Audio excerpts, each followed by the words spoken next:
for so many years to kick off. Almost a rock concert feel for the Bills' home opener. Tucker is the man in the middle. Treadwell's kick comes down to the 11-yard line, dropped by Harmon there, picked back up, and he is stopped at the 19-yard line. Ronnie Harmon, who comes in on third down situations. We'll see him in those spots, and we'll see Jim Kelly at the helm. Kelly last week scored his first NFL touchdown in his 4-year Bills career at the end of the game to beat Miami. Thurman Thomas, second season. Jamie Mueller, good blocker. Burkett and Reed are the wide receivers. Metzelaars is the tight end. And the offensive line, Devlin, the longtime tackle, is now a guard. Ballard weighs in at over 300, number 75. First down, Buffalo from the 19-yard line with Reed going in motion. And Kelly to put it up immediately with very good protection. The catch is made at the 21 by Thurman Thomas, who caught 8 last week at Miami. Now the Denver defense, the revamped defense, the defense now headed by Wade Phillips, son of Bum, who comes over from Philadelphia. Carricker was a Plan B free agent from Green Bay. Cragen and Townsend round out the offensive line. Brooks, Mecklenburg was hurt last week, so Carl is back in with Dennison and Fletcher. And the secondary, and we'll watch Atwater, the #1 draft choice out of Arkansas, the rookie free safety. Mike Harden was released, has been signed by the Raiders. This is Mueller up to the 26-yard line for a gain of 2. It'll be third down and 3 for the Bills. And Al, even though the Bills opened up with the pass, what we can expect from Buffalo tonight is what we always expect from Buffalo, and that is to try to control the ball game, try to run the football. They are, well, they're characterized as a conservative team, and this man is a conservative coach. He's also a winning coach, but they do like to run the football. We'll see a lot more of that. We'll see the pass when they have to use it. Third and a short 3 for the Bills at the 27-yard line. And timeout is called by Denver. Denver's defense has to take a timeout. They did not have the right alignment or the right number of people, and so the Broncos have to spend it. Would be the preferred defense on the part of Wayne Phillips, their new defensive coordinator. Third and a short 3 at the 27-yard line. And Kelly goes over the middle and has the first down as Andre Reed makes the catch and takes it to the 50-yard line. Wyman Henderson on the coverage, a 23-yard pickup. Well, just when you say they're going to be in a zone, you catch them in a man-to-man, and they caught a cornerback, Wyman Henderson, all alone. This is a Plan B player, was playing for the Vikings a year ago, number 24. He goes up against Andre Reed, the best of the Bills wide receivers, certainly the swiftest, coming off a great year. And you've got a good look there at Henderson, really playing the outside, overplaying the outside route. Reed just took it inside, had all the room, and it was a bullet from Kelly. A little more open by the Buffalo Bills. That's what they had promised us here in 1989. A little more aggressive, a little more wide open. And they were shifting it at Mueller in motion, and they give it to Thomas, who takes it across the 50 to the Denver 48-yard line. Andre Townsend in on the tackle. You know, Frank, I have to laugh. Every time a team hires a new defensive coordinator, you can go to the bank on the guy saying, we're going to play an aggressive defense. We're going to go at him. That's what they say initially. Of course, it remains to be seen exactly how they'll be playing it at the end of the year. Well, he's been for the past couple of years with Buddy Ryan. He only knows one way to play that defense. If there's a big difference between the two men, it might be in their personalities. Wade Phillips, a much more outgoing person than Joe Collier. On 2nd and 7, a lot of time, and then the pass is underthrown and incomplete. Pete Metzelaars pleading his case to no avail. It'll be third down and 7. Jim Kelly, like Elway, 29 years old. And like Elway, picked in the first round in '83. John, of course, was the #1 pick of the Colts and traded to Denver. Kelly was the #1 pick of Buffalo, but opted to play in the USFL for 2 years. What a year for quarterbacks. Marino, of course, picked at the end of the first round by Miami in '83. Third and 7 from the Bronco 48. From the shotgun for the first time, and the catch is made, and the first down. Flip Johnson at the 40-yard line, and they'll spot it just inside the 41. Tyrone Braxton on the coverage, Yeah, watch this spot. This is Yeah, I said first down initially, but I'm going to take a closer look right now at the spot. And so will the officials. Get a half a yard out of this, well, then we shouldn't be on this field. Yeah, well, that's been said before by a lot of losing coaches. Yeah, a lot of out-of-work coaches. And he puts the ex-Bengal Larry Kinnebrew in there as the tailback in this set, and he's stopped. See, that's, well, at the line of scrimmage, Rick Dennison and Carl Mecklenburg right there in the middle. if I have Buffalo's defense at that position of the field, you're allowed to be a little more conservative when you're forcing Denver to go 80, 90 yards. And when you're going against an underdog like you are in the Denver Broncos, why do you take any chance that gives them an opportunity to get up? And that's exactly what's happened right now. The Broncos, an underdog right now, feel like they're the favorites. Into the stadium last year to set an NFL record, and they figured to do just as well in '89, coming off a 12-4 mark last year. Denver holding Buffalo on down, taking over at the 42-yard line. Early first quarter, no score. John Elway at the helm, and right to the air he goes with good protection, and he hits Jeff Alexander out of Southern University at the 50-yard line. So John Elway, the NFL record 5 consecutive seasons throwing for 3,000 or more yards, currently held by Marino. Elway seeking his 5th in a row. Sammy Winder is still there with the new fullback Jeff Alexander. Johnson and Jackson are the wideouts. Natil is banged up, and the offensive line. Melvin Bratton is in the game at the moment as Sammy Winder comes out on 2nd and short from the Buffalo 49-yard line. And Alexander runs right into number 55. No introduction necessary. Cornelius Bennett, who had his coming out party here against Denver in 1987. A good look at Bennett playing back off the line, just scrapes into the hole. Boy, it gets inside Kenny Lanier, the right tackle, and that is a big-time tackle. In-your-face football that time by Cornelius Bennett. Just kind of looking ahead tonight, he is going to be a dominant force for Buffalo's defense, not only against the run, but in a scrambling John Elway. He has great speed, Cornelius Bennett. 3rd and inches at the 48-yard line. That's Sewell in motion, and Elway gives it to Sammy Winder, and he picks up the first down, taking it to the Buffalo 46-yard line. Mark Kelso comes up to make the tackle. The Buffalo defense, the great defense, the veteran Still and Smurless, and the all-pro Bruce Smith. Then the linebackers. They speak for themselves. Bennett and Conlon and Bentley and Talley. What a quartet. Burrows and Odoms, one of last week's big heroes. The corners, Leonard Smith over from the Cardinals last year, and Kelso are the safeties. 1st and 10, Broncos at the Bill 46. 9:20 to go, first quarter. Elway, time again. And then the pass is incomplete. Mark Jackson had stopped, and last week there were several on the field and on the bench confrontations, oral confrontations between Elway and his receivers, and there's some miscommunication here right at the outset. I think that was just a square out on the part of Jackson, and Elway should have hit Jackson, as a matter of fact. Elway changed that play at the line of scrimmage, and he knew he was going to get man for man. He made the good change. There's the little out. This is just a poorly thrown ball. If Derek Burrows is looking at Elway rather than looking at Jackson, he just takes a 2 steps backwards and picks that ball off. That ball sailed right in behind Derek Burrows. But he was playing his man. Good coverage. 2nd down and 10 with Jackson in motion. A little more pressure on Elway this time, and the pass is incomplete, intended for Jackson over the middle. Again, one that should have been completed by Elway, and Jackson now 2 of them. A lot of different ways to get to the quarterback. There's speed rush, the quick spin to the inside, and sometimes there's just brute force. And look at the leverage by Bruce Smith as he gets underneath 300-pound Gerald Perry, puts him on his back and gets in and gets a hit on John Elway. The type of player you fear the most, a guy who can come at you from every direction. That's Bruce Smith. 4 wide receivers, 3 set to the left side, out of the gun on 3rd and 10, and there's a penalty marker. Elway fires it down the sideline and incomplete, intended for Steve Sewell.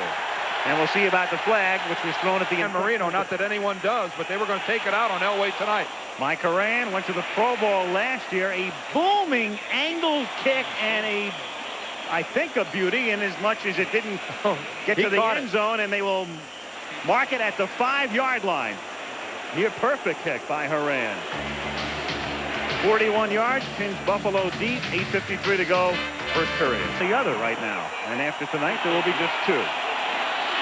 From the 5, Kelly back to pass, and it's off the hands of Reed, covered on the play by number 24, Wyman Henderson. Second down. Same route that they ran on their last possession, where it was a completion to Reed. Just the inside post pattern to Andre Reed. Same coverage by Wyman Henderson, but he doesn't react to the outside as much. Knows how much more quickly he's in position to make that move back to the inside. It was a good throw by Kelly, but superb coverage that time by Wyman Henderson. Second down and 10 from the 5. No score. 8:49 to play in the first quarter. Thomas picks up 3. And his forward progress to the 7. And he's ridden all the way back by Mecklenburg. Goodyear blimp. High above Rich Stadium, which opened in 1973. The Bills used to play an old War Memorial Stadium, which is still standing, but just barely. They have begun to demolish it. Dan and I both played there at one point. That's where they filmed the movie The Natural, is it not? Believe so. The lights all blew up. Hope that doesn't happen here tonight. Third down and 6 from the 9 with Reed in motion. Kelly out of the gun on the inside handoff. It's Thomas, and he's taken down behind the line of scrimmage. And there's the number 1 draft choice, Steve Atwater, the big safety. And the Broncos yesterday saying they will send him a lot tonight, and they send him here, and he drops him at the 5-yard line. Well, one of the things the Broncos told us is that they were going to line up in a lot of 8-man fronts, and that's an 8-man front when your free safety is right up just 2 or 3 yards off the line of scrimmage. Buffalo's going to have to compensate that. They're either going to have to run some play action, try to get in some passing formations, but it's going to be tough to run the ball when the free safety is that close to the line of scrimmage. John Kidd, who had a punt blocked in Miami, and it was turned into a touchdown last week, gets off a short kick. It takes a Denver bounce and is downed at the 38-yard line by Steve Tasker. So great field position for Elway here. He'll begin it at the Buffalo 38. Scoreless first quarter, 7:29 to play. Coming yesterday to rout Pittsburgh. Next Monday, the Bengals and the Browns. Denver has it at the Buffalo 38. No score halfway through the first quarter. First and 10, Broncos. And with Alexander in motion, this is Sammy Winder to the 35-yard line. Ray Bentley in on the tackle. Sammy Winder approaching the 5,000-yard mark in his career. And there he is, the venerable back, and there he is, the 57th player now with 5,000 or more rushing yards. And the amazing thing is he's the only one of the 57 who has never averaged 4 yards a carry in any one season. And only 38 yards last week in their game against Kansas City. Denver did not move the ball well on the ground at all. 2nd and 7, and you got a penalty marker, and you can see Alexander was well across the line. And there's Bentley over there to take Winder out of bounds, and we've got a flag at the end of the play as well. 40 Alexander, he makes a break towards the line of scrimmage to block Cornelius Bennett before the snap of the ball. Now watch Ray Bentley, number 50. How far out of bounds is the hit? Well, it's a good 5 or 6 feet out of bounds. So you can't blame the officials for throwing the 2 flags. And this is what they call the 5-15 situation. And it really doesn't make a whole lot of sense to me. In essence, what it does, it says the 5-yard penalty isn't as important as the 15 when it's a personal foul. They negate the 5 and just enforce the 15. And a first down for the Broncos at the Buffalo 20-yard line.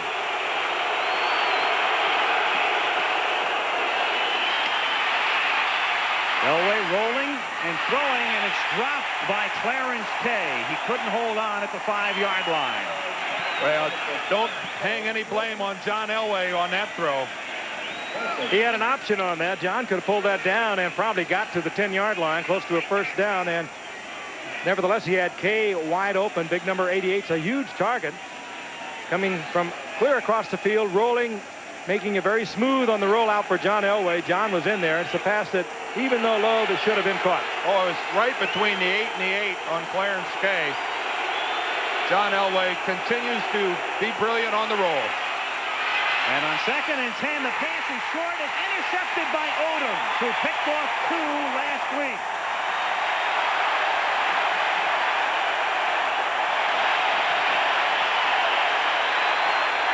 Well, this time John Elway tries to get away with a touch pass.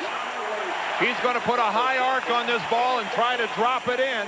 And Nate Odoms, who isn't the coverage man on the play, makes a brilliant play, comes off his own receiver, and gets in on it. See, that's Derek Burrows working against Vance Johnson. But here comes Odoms from down below, who is locked up on another receiver and comes in and helps out on the play in a big fashion. John just hung it up under pressure, and Odoms was able to get back there. And it was Odoms who, and this is a very astute Buffalo Bills crowd, because they are where it was Odoms who intercepted last week against Miami a 3rd down pass on the part of Marino that got the Bills back the ball and ultimately led to Kelly scoring from a couple of yards out in what they have called up here their greatest comeback ever. So Odoms, once again, #1 hero. Well, we've got it spotted at the 1. And from there, will the Bills try to get out? And they can. And it turns out to be a vital play, because you've got a safety as Michael Brooks tackles Jamie Mueller. So after initially they had contended that the momentum carried him into the end zone, bring it out to the 20, and had so announced that fact, after further review, further review, they're back inside the 1, and Denver leads 2-0. Well, and this is a blow all the way. Watch the block to the outside. The right tackle is going to block to the inside. Nobody even touches Brooks. This is a blocking blow by the Buffalo Bills. I mean, you cannot get away. You cannot avoid blocking the man at the point of attack. Keith McKellar, the tight end, blocks to the outside. Howard Ballard blocks down to the inside. And no one chooses to block Michael Brooks, the man at whom they're running. You know, Dan, when you look at it again, set before we roll forward, it would be almost impossible to block that out. Probably Kelly should have changed that play down there. They had loaded up that left side, and there just were not enough people to block it out. Well, a real gift for Michael Brooks and the Denver Broncos. Well, we'll get further clarification, because not only was it confusing, the way they finally determined what would happen, but to have McElwee actually say the play will stand as a touchback and then stop it again and bring them back inside the 1. We'll get further clarification on this. I have been wrong in the booth before, but I was always under the impression that on a punt, a kickoff, or an interception, if the momentum of the ball and your momentum carried you into the end zone, you had the option of either kneeling, taking the touchback, and getting the ball out at the 20, or electing to run it out. So it's a free kick, and John Kidd from his 20-yard line has it taken at the 27 by Ken Bell. And he runs it back out to the 40-yard line.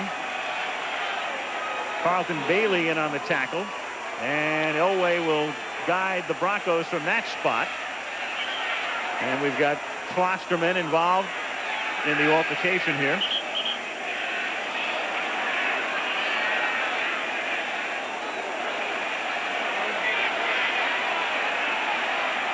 And Burrows as well, who was, you'll recall, was thrown out of the AFC Championship game last year against Cincinnati early on.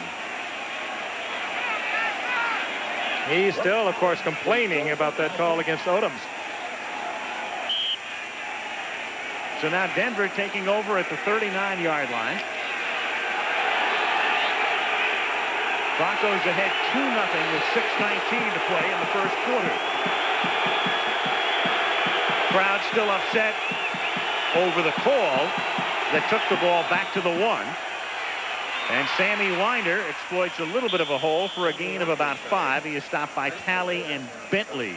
Well, this is 44. This is a point in time, guys, where if you're on the Buffalo defense, you have to look at that as what's passed.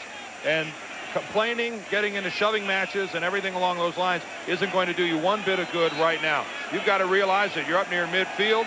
It's time to get down to business. Put the emotion of what happened behind you and get down to the business of stopping the Denver Broncos. For Denver, what a golden opportunity here. They didn't want to play catch-up football. They now have the opportunity to get a decent lead. 2nd and 4. And were they drawn? Smith and Smerlis coming across in tandem. Beasley was one of the best. Jimmy Hart, my old teammate, had a great hard count. He is an all-pro encroachment inducer. At the 50. On 1st and 10. Elway, Alexander is wide open and takes it to the 42-yard line. He's tackled there by Ray Bentley. Jeff Alexander, wrist injury. They had him on IR all of last year. He's out of Southern University. And, of course, they had Tony Dorsett, but he's gone for the year with a knee injury. So Sammy Winder, along with Alexander and Melvin Bratton and Bobby Humphrey, and we'll see him before this night is done, their #1 pick in the supplemental draft and the revamped running attack for the Bronx. Dan Reeves told us one of the reasons we'll see Bobby Humphrey is that he plays so well on artificial turf. The Broncos play on, there's Bobby Humphrey there, the Broncos play on natural grass at Mile High, and this is AstroTurf here at Rich Stadium in Orchard Park. 2nd and 2 with Mark Jackson in motion. And Elway again getting good protection and has a 1st down, hitting Jackson at the 36-yard line. Bentley again in on the tackle. 1st down Broncos. And you watch Denver, it's fairly obvious that they have set up their game plan with a lot of concern for that defense of the Buffalo Bills. When John Elway wants to go upfield a little bit, he's been rolling out. When he wants to stay in the pocket, he's throwing either a slant, something short over the middle, something in which is high percentage and he can get rid of it very quickly before he has Bruce Smith in his face. Walt Corey, Buffalo's defensive coordinator. Denver at the 35, and again, the Bills started to come, but there are no flags, and Elway throws, and the catch is made at the 13 by Steve Sewell. Steve Sewell, 3rd down specialist, 5th year out of Oklahoma. Can use him as an H-back, as a wideout, as a running back. Good running back when he came up, but a good receiver. He just worked out of the backfield, found a little open spot, and John Elway was able to whip it in there. I think he's locked up one-on-one, Frank, with a linebacker. I think Ray Bentley was the guy who had coverage. And Ray Bentley, yeah, there he is, number 50, late coming in. Sewell gave him a little head fake to the inside, took the outside, and Bentley was frozen. 1st and 10, Denver at the 12-yard line. Vance Johnson in motion to his left now. Elway looking to his right, and then over the middle and too high for Steve Sewell, who got in position on Leonard Smith, and Elway couldn't get it there. 4:01 to play in the quarter. Or there they split Sewell to the outside, even though he's a running back. He was flanked out as a wide receiver, and they got the coverage they wanted. Leonard Smith is clearly the hitman on the run support, but not the best of the Buffalo defenders coverage-wise, and there he is to the inside, and the ball's a little too high. 2 good calls in a row, Dan. They get Sewell locked up on a linebacker, and he'll win that one every time, and now they get him locked up on the tight safety, as you pointed out. Those are good calls. 2nd and 10 at the 12. 4-man rush. The Denver line doing a good job, but that pass is thrown out of bounds, but there's a flag on Leonard Smith, who was covering Clarence Kay. And Leonard Smith hits Clarence Kay a good 2 yards out of bounds. Leonard Smith, the former teammate of mine with the St. Louis Cardinals, if he ever had one negative to his playing style, it was his ability to take the personal foul. He would take the cheap shot. Foul, unnecessary roughness, 46. And folks, that's way out of bounds. That is totally an unnecessary play by Leonard Smith. A great guy, really active here in the Buffalo community, and maybe the best trade the Bills have ever made as far as getting a quality player for not giving up a whole lot. But that's a stupid penalty. And it probably is why he is here in Buffalo, wouldn't you say, Dan? Oh, he has added so much to this team, and Marv Levy will be the first guy to tell you he has changed the way our entire secondary plays. But you can't make mistakes like that. And is that the reason, that the type of situation that the Cardinals found made him expendable? It aggravated Gene Stallings, but you know what? For a player like Leonard Smith, I'd put up with a lot of aggravation. That's a poor trade by the Cardinals. First and goal, Denver at the 7-yard line. Sammy Winder threads his way down to the 3. It'll be second down and goal with 3:48 to play in the opening quarter, and the Broncos on top 2-0. Sammy Winder, 8th year out of southern Mississippi. A typical week for him last week, as we mentioned, the only of 57 players in the history of this league to rush for 5,000 yards, and yet never averaged 4 yards a carry.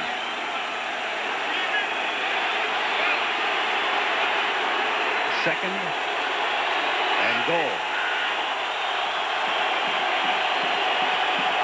Jackson in motion.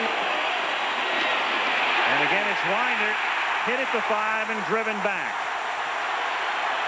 Shane Conlon stopped him, and then Talley and Bentley finished him off.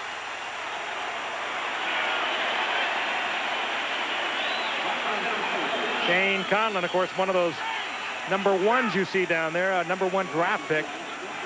Big number 58, who used to play on the outside before Cornelius Bennett came. They moved him to the inside, and he promptly made the Pro Bowl from the inside.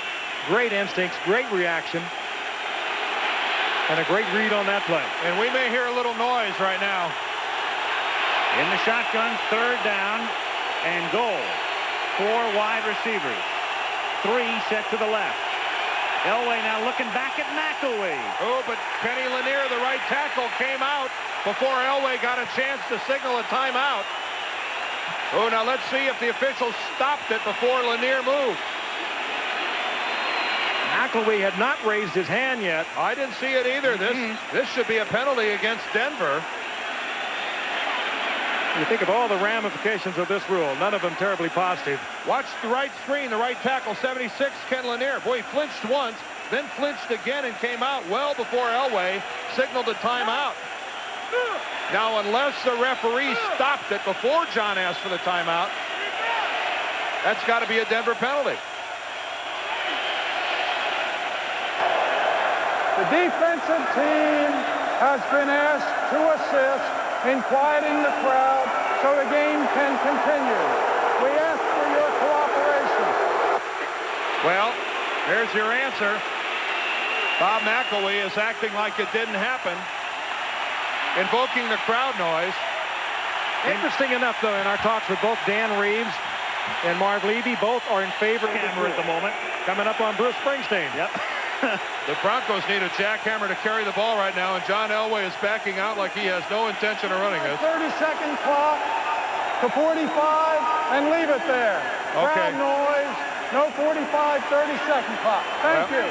Bob McElwee's the Goal from the 5-yard line.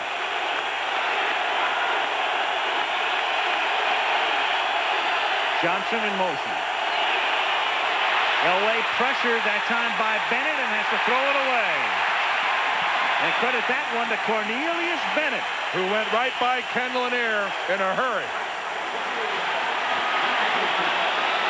And then with that tremendous speed, working around big Ken Lanier, watch 76 and watch Bennett.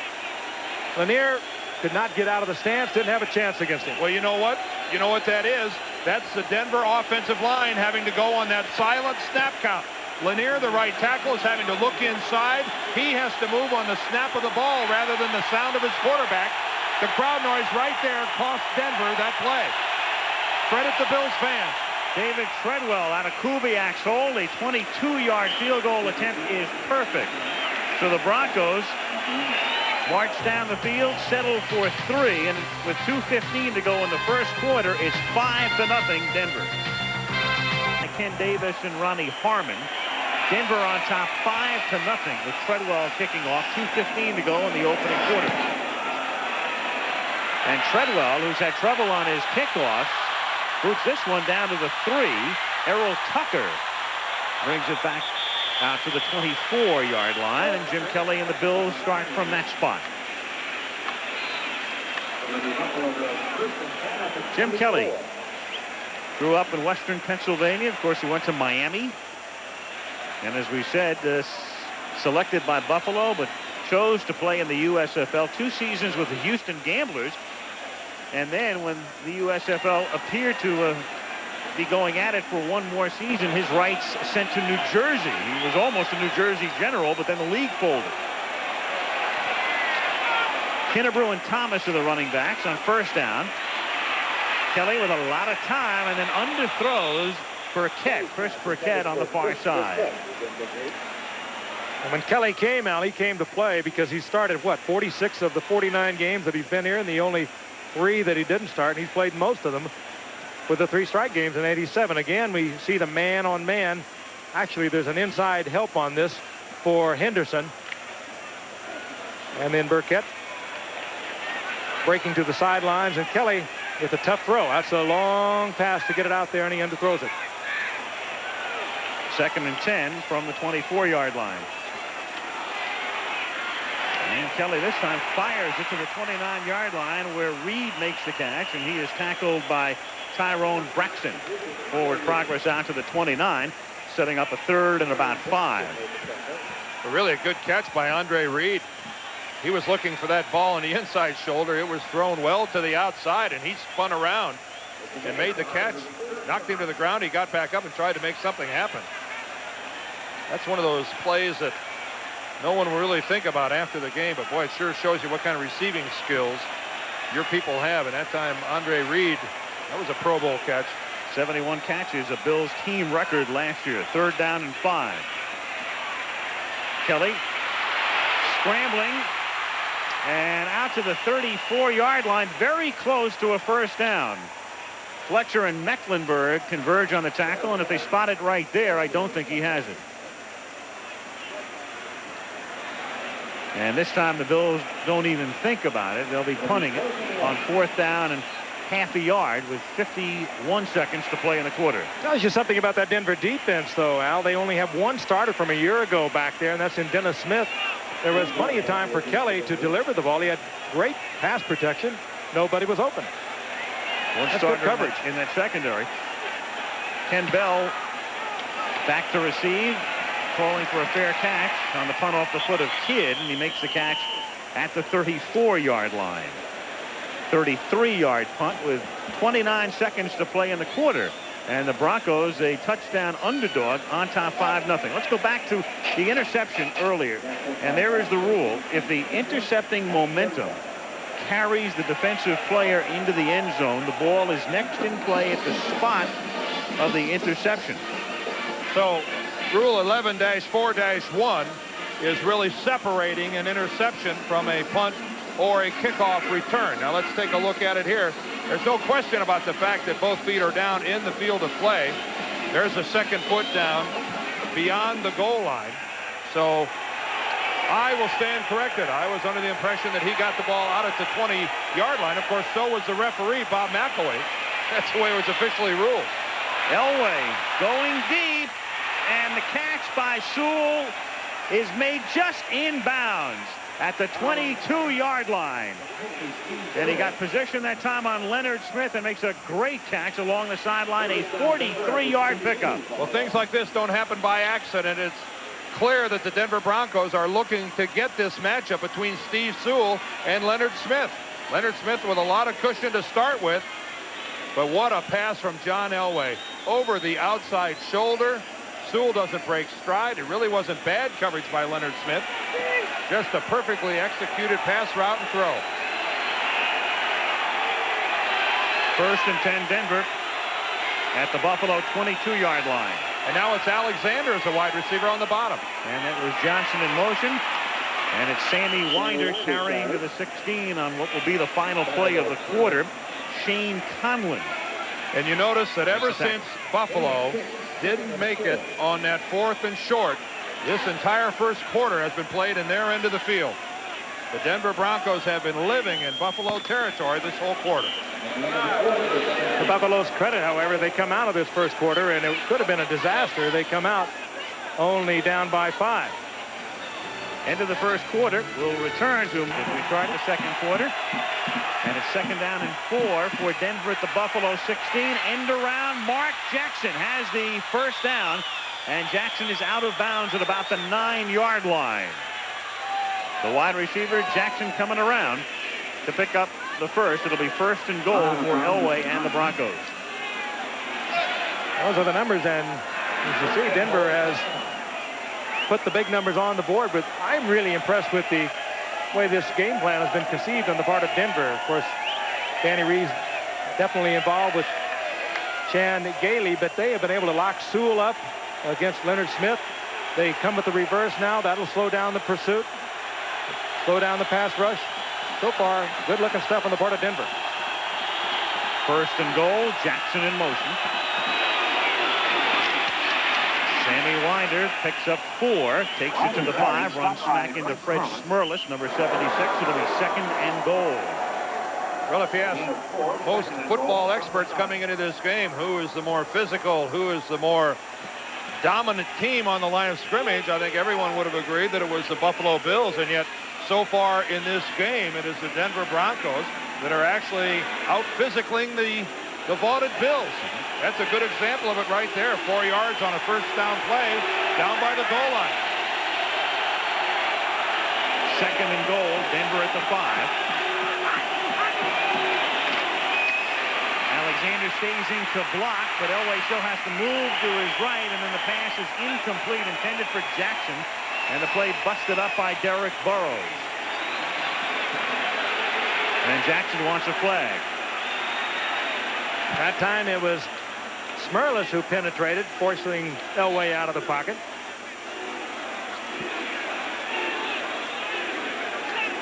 Pro Bowl a year ago. Veteran out of Boston College. Been the constant around here for a long time. Been through some tough years, and of course the big year of last year, and looking to go all the way with it this year. 3rd and goal, Denver out of the shotgun. Jackson and Johnson both setting up to the right. Elway looking back at McElwee. Down to 1 second.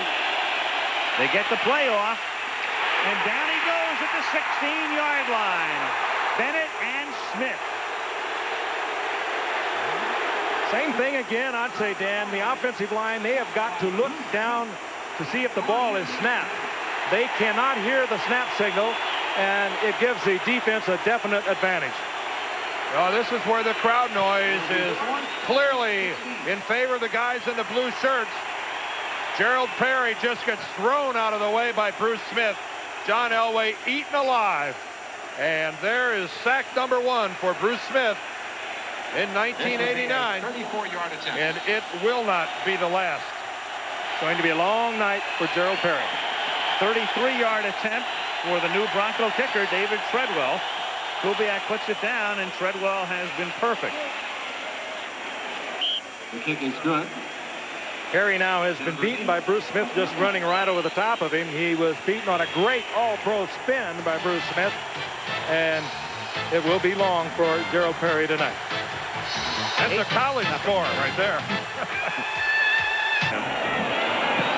There are fewer of them than there were 10 years ago. Kickoff taken at the 2-yard line. Errol Tucker brings it back out to the 24. And Smith getting credit for that last sack of Elway. Denver settling for the field goal. There were some tremendous performances yesterday led by Randall Cunningham, and thus yesterday a record was set, most passing yardage in a week. And we're still going, of course, in week 2, because this game will count as well, as we could come up to the 7,000 mark with 220 more yards tonight. And that would be a lot with Elway and Kelly early in the 2nd quarter. Thomas takes it out to the 28-yard line for a gain of 3. It'll be 2nd down and 7. That makes a lot of defensive coordinators happy, doesn't it? Record-breaking weeks throwing the football. A lot of gray hairs for Wade Phillips and his cohorts around the league. That's not the kind of stuff they like to see broken. They like sacks and safeties.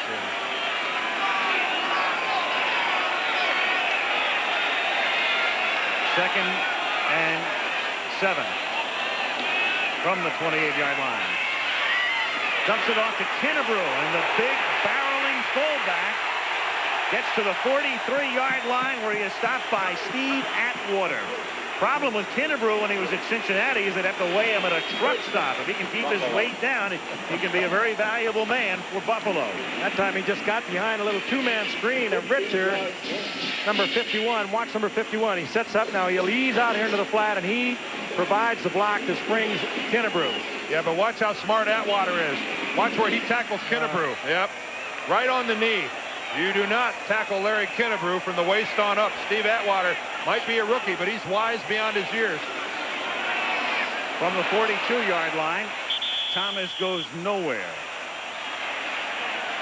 You get the sense that Marv Levy and offensive coordinator Ted Marchibroda has talked to Kelly and said, look, forget the first quarter. We're going to go right back to what our game plan was, and that is to control the game. High percentage pass if we throw the ball. We're going to try to run it, try to control this football game. Kelly, of course, the Travelers Man of the Year for Buffalo. Active, living here in Buffalo in the community, as all our Travelers men are. And, of course, the Travelers Man of the Year. Well, you'll hear about him on Super Bowl Sunday. 2nd and 8 from the 44-yard line. Pump fake. And the catch is made by Thomas. He fumbles the ball, but out of bounds. Still belongs to Buffalo on a first down. Well, what a brilliant move by Thurman Thomas on Steve Atwater. Steve Atwater, the #1 draft choice, hitting a lot of action here tonight. We're still in the first half, but watch this move by Thomas back to the inside of the field. The commitment by Atwater is to the outside. Thurman Thomas fighting to stay up.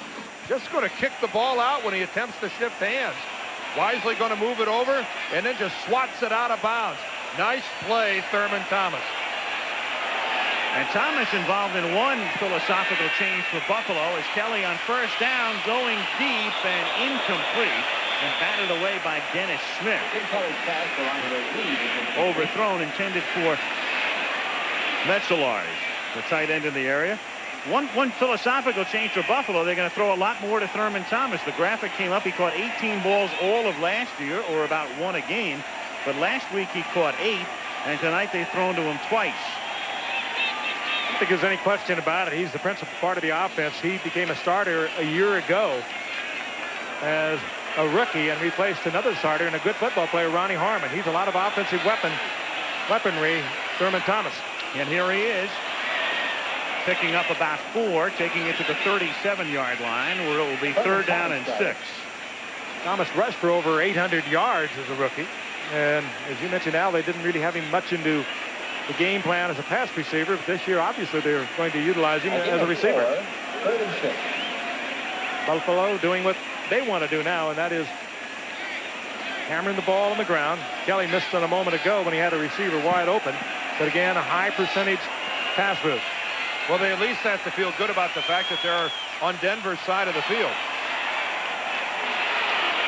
3rd and 6 at the 37. Denver leading 8-0. Kelly for Reed, off his hands and intercepted at the 25-yard line by Wyman Henderson. And then the ball winds up dead at the 36-yard line. And it's still Denver's football. Well, that's just a high throw from Tim Kelly, and he knows it. Boy, look at the frustration on his face. And a good pass to get rid of your wide receiver, Andre Reed. He led him right into a tremendous collision. You see right there on the part of Dennis Smith, and he will really waffle you. Reed, however, got to his feet and was in on the play. Yeah, the ball was thrown a little high. The ball was thrown a little out in front of Andre Reed, and that's really the type of throw where you must protect your wide receiver. But look at the ball just lay there. And a good break for the Denver Broncos. They cover it off. And it was Kip Carrington who came in to make the recovery at the 35-yard line. The ball nobody wanted. And this is the first carry of the night for Bobby Humphrey out of Alabama. He was in the supplemental draft, not the regular draft, and that's the draft that sent Tim Rosenblatt to Phoenix and Steve Walsh to the Cowboys. And what you do in the supplemental draft in the first round is you give up the following year's #1 pick. So he's that good a player. Great player at Alabama, and the word is that we get he's very good on turf. was a Heisman contender at the start of the '88 season, but re-injured a foot that he had hurt in '87 and didn't play for a couple of games. 2nd and 4 at the 42-yard line with Jackson in motion. Here's Humphrey again. And Humphrey showing his speed, getting inside the 40, inside the 30, and ridden down to the 25 by Nate Odoms. And a good, strong move by Humphrey to hold on to that football as Odoms was tackling that football when he took him down. Boy, and what a block he got to spring him. I think it's Melvin Bratton who's lined up on the wing. Look at the top of your screen. It's Melvin Bratton who's going to come in and make the block right there. Right there you see the block on Leonard Smith that allows Humphrey to break away. Well, we see Odoms there trying a little Lawrence Taylor slash at the ball. But Humphrey held on For a 33-yard pickup. 1st and 10 at the 25. Now Elway to the air. Elway going deep, looking for Sewell, but throws it out of bounds, and he was blanketed by Leonard Smith. Well, that time Leonard Smith just ran Sewell off the field. That was superb coverage, excellent coverage by Leonard Smith. There's a flag down on the play. I think he just took him out of bounds, and the flag is down. Well, once they were into the end zone, let's see where the hold took place. What they were doing in the end zone was fine. Let's see where he got him. Let's see if we can see where the hold takes place. Sewell makes his break to the out. Oh, there it is right there. He reaches inside with the right hand. But that flag was actually thrown way upfield. And I'm sorry, guys, that's out of bounds. There's a look at the coverage there, but and he threw the flag right there. But that's where the flag was also thrown. I'm sorry, that's not all that bad a coverage. It gives him an automatic first down at the 20-yard line with Johnson in motion. And Elway firing to Jackson at the 9-yard line for a first down. Mark Kelso in on the stop. And Elway protected well, and that time a nice block by Jeff Alexander as they keep him in the backfield. Jackson working against Derek Burrows, and he just pulled up to avoid the linebacker. And let's take a look at it again. Now watch the flag. Referee on your official on your right. Here's the flag is going to come in right there. But they're already out of bounds. I mean, I understand. I mean, that's contact. There's no doubt there's contact between the two. But that's hardly what I would call a flagrant penalty against Leonard Smith. You see much worse than that all the time that doesn't draw a flag. But nonetheless, it's all Denver so far. 1st and goal from the 9. Blitz is on, but he gets the throw off to Johnson, and he walks into the end zone for the touchdown. And 80,000 have been stilled at Rich Stadium as the Denver Broncos come into town. A touchdown underdog in this game and an extra point away from a 15-0 lead with 8:06 to play in the first half. Vance Johnson is in motion, and I want you to watch him right here. He's going to come to here, come back, and then go back out, and it's his little stutter move behind the line of scrimmage that's going to screw up the defense of the Bills, because look how wide open he is. That's just a blown coverage. Nate Odoms way too late getting over there, and Vance Johnson with that movement behind the line of scrimmage causes some confusion in the Buffalo secondary. Treadwell boots it through. And so Treadwell, following in the footsteps of Rich Karlis, who had a contract dispute. Treadwell taking over, and he hasn't missed an extra point or a field goal thus far in '89. All Broncos to this point. They lead 15-0. Treadwell puts it in the air. And at the 10-yard line, Kenneth Davis, Plan B free agent, came over from Green Bay. Out to the 25-yard line. A lot of little things happen during 60 minutes of football. Watch the good hands by Gary Kubiak. Mishandles the ball, a little bit of a low snap, but yet gets it up in time for the successful extra point attempt. See, Treadwell's kick is up. That is not easy to do, handling a ball that comes back like that low to the ground. Gary Kubiak, credit him with a point for the Denver Broncos. Something that'll never show up on a stat sheet. No, sir. As Mike Ditka said yesterday, though, stats are for idiots. At the 25-yard line, Let's get James Brooks' opinion on it. Yeah. Kelly hits Metzelaars for a gain of 8. Yeah, some reporter asked Ditka about Tomczak yesterday, 10 for 26. Of course, the Bears winning the game, routing Minnesota. Stats are for idiots. He never does generalize, does he? James Brooks, of course, opening the Mike Ditka fan club in Cincinnati. Ditka makes some derogatory comments about Brooks. Brooks responds in kind and kind of created a little mini controversy here.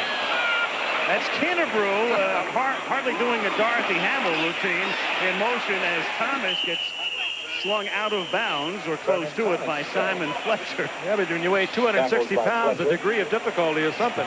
No, but you do get a high bounce once you go down. Goodyear blip high above Orchard Park, New York, a suburb of Buffalo, Rich Stadium. Nice segue from Kinnebrew to the blip. You like that? Yeah. You said it. Very stunned 80,000 Buffalo Bills fans. They had anticipated something dramatically different. 3rd and 2. Kelly improvising. Throws. Finally finds the open man for the first down. It's Andre Reed. And it's the kind of play where the first thing you do is look around and hope that there's no flag down for an ineligible man downfield. And it's Andre Reed. If you're Andre Reed, you're looking around to see if all the members of your body are still intact. And if you're Andre Reed and Jim Kelly, you immediately go back and thank the offensive line for giving you about 8 or 9 seconds. Nice shot there. Michael Brooks just drops Andre Reed, but it ain't over till it's over. He gets back up. Michael Brooks gives him that shot, but boy, Reed got right back up at the offensive line up front. Gave Kelly all the time he needed. From the 44, Kelly with a lot of time again, and he finds the open man, and this time it's Andre Reed again, and a flag is down. Kelly was hit by Greg Cragen, and that's the reason for the penalty marker back at the 30-yard line, so they'll tack that one on. Well, you're allowed one step, Al and Frank, to hit the quarterback. I think we're going to see Cragen take about maybe, let's see the release. There goes the ball. Ooh, it didn't look like it was more than one step. 71 defense going to the head. And Andre Reed takes another shot, but again, the call is for going to the head, and we'll take another look at it just from ground level, and you'll see it. Cragen, number 71. This ought to show it to us a lot more clearly than from behind. There's Cragen, and he puts the helmet right in the chin of Jim Kelly. What do you think? I call a penalty on that, a blow to the head, and they've not changed the rules. There's also a stipulation this year, too, going for the quarterback knees, which was precipitated by the call last year on Jim Everett in the Philadelphia Ram game. I know exactly what you're saying, but let me tell you something. A guy like Greg Cragen is coming in there. He's busting a gut trying to get to the quarterback. Let's look at it at regular speed. Now, how much body control is a guy supposed to have? There he comes in. You know, granted, that's a heck of a shot, but, you know, the quarterbacks have pads on, too. From the 25, Harmon to the outside, and finally taken down by Michael Brooks, who'll get credit for the tackle. He was hit by Dennis Smith, among others. Going back to that pass play, Kelly, he's one tough quarterback. That would have taken a few of them out of the game. He was on the carpet for a while, got up, gritted his teeth. You could just see it. We had a good shot of his face. That really hurt. Well, you mentioned, Frank, he hasn't missed a regular season game outside of the replacement team games during the strike in '87. In fact, no other Buffalo quarterback has thrown a pass in the last 2 years. If you're wondering, Frank Reich is the backup. And that's incomplete, intended for Flip Johnson, covered by Tyrone Braxton. And Braxton just took it away from Flip Johnson, stepped in front of the receiver, playing the ball, which he can do, and no chance for the completion. Well, you have to like the way Denver's playing. I mean, they are all over everything. Braxton that time with a really tight coverage. Cragen with the all-out pass rush, even though he gets the penalty flag. Dan Reeves can't complain about that. His team is playing aggressive, hard, tough-nosed football tonight. Buffalo thus far 103 yards in the air, just 17 on the ground. Not at all what Levy wanted. 3rd and 11. And Kelly gets hit as he throws, and it's incomplete. Simon Fletcher was there pressuring him. And Kelly this time holding the shoulder. It's been a tough series for Kelly as Simon Fletcher provides the wrap this time. These two outside linebackers for the Broncos were both former defensive linemen. And they wanted to get big, and they got big on the outside. And this is how a quarterback gets hurt. He's going to get hit while he's in motion. Right there, you saw him get hit while the arm is in the motion, and then he comes down and lands on his other shoulder. Jim Kelly grimacing in pain as he came off the field. 43-yard attempt coming up for Scott Norwood, who went to the Pro Bowl last year. And Norwood's kick was long enough, but wide to the right. And it's been that kind of a half for the Buffalo Bills. With 5:29 to play in the second quarter, they work on Kelly.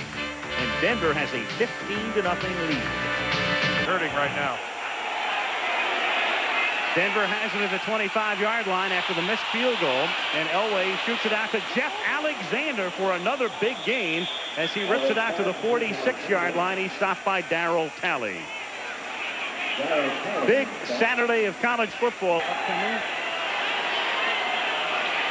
1st and 10 from the 45-yard line. There's Jackson in motion, and he slips.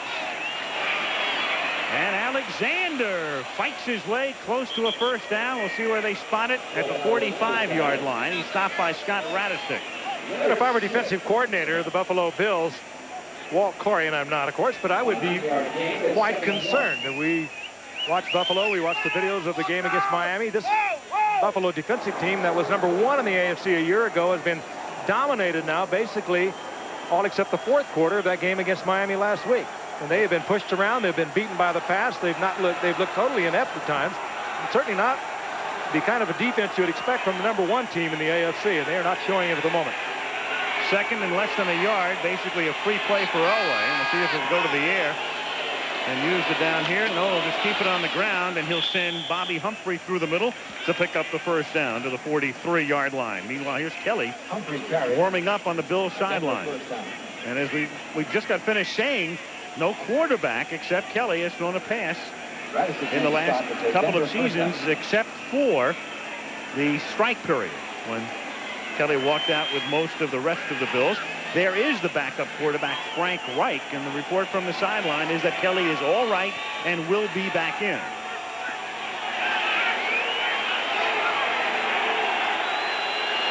Elway sending Humphrey, the rookie, out as a wide receiver and brings Jackson back in motion.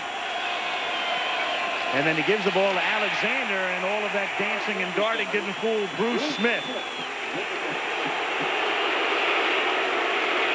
who gets the Bruce salute. Yeah, those aren't boos. That's this Orchard Park crowd saluting Bruce.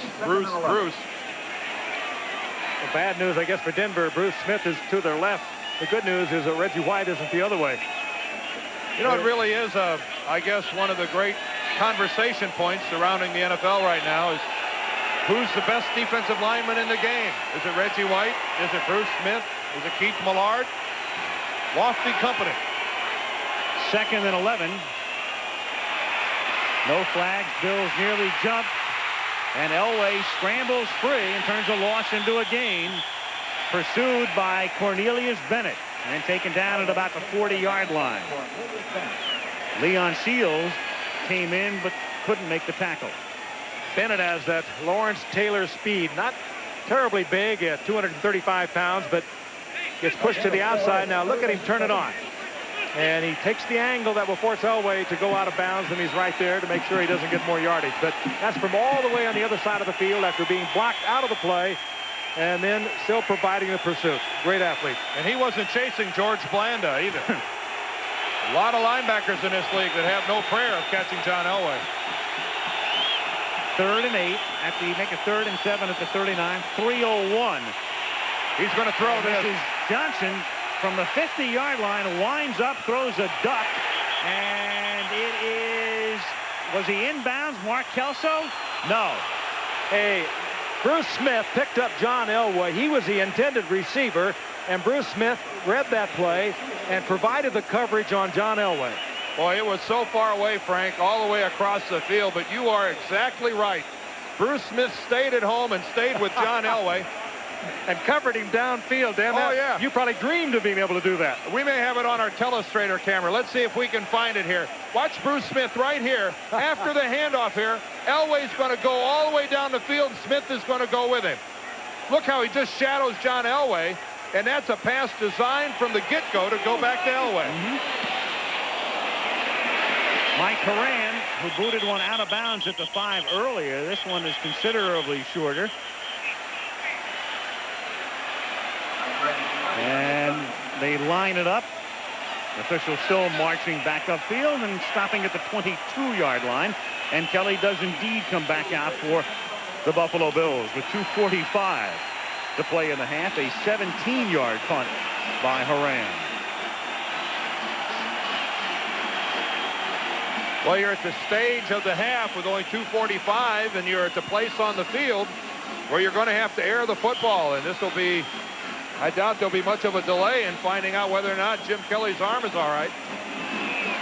It was obvious to anyone watching that he was in a great deal of pain coming off the field. Bills have all of their timeouts remaining. Reed makes the catch. Down he goes at the 31, tackled by Tyrone Braxton. A little short of the first down. So spotted at the 32-yard line. It's second down and less than 1. Kelly from the gun and again throws this one over the middle. Same play except Reed coughs it up. Braxton is there. He can't recover it. It's still loose and Denver has the football. Randy Robbins. Charlie Trask complete to Andre Reed. Fumble recovered by Denver. They come right back with the same play and it works perfectly again except for the outcome.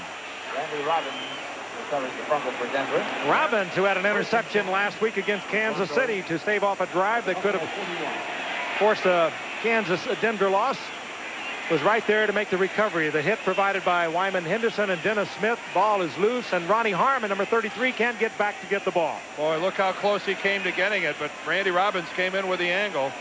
You know, it was really a fine catch by Andre Reed. The ball low out in front of him. An excellent effort of keeping his feet after the catch and then trying to make something happen. Coughs it up. Boy, what a frustrating game this is. 2:15 to go in the half. Denver has 2 timeouts remaining, and this is Sammy Winder, stopped by Bentley after a gain of 5 up to the 45-yard line. This will take us up to the 2-minute warning, but Denver, no way are they going to sit on the ball. They're going for more points. A very quiet 80,000 spectators here at Rich Stadium.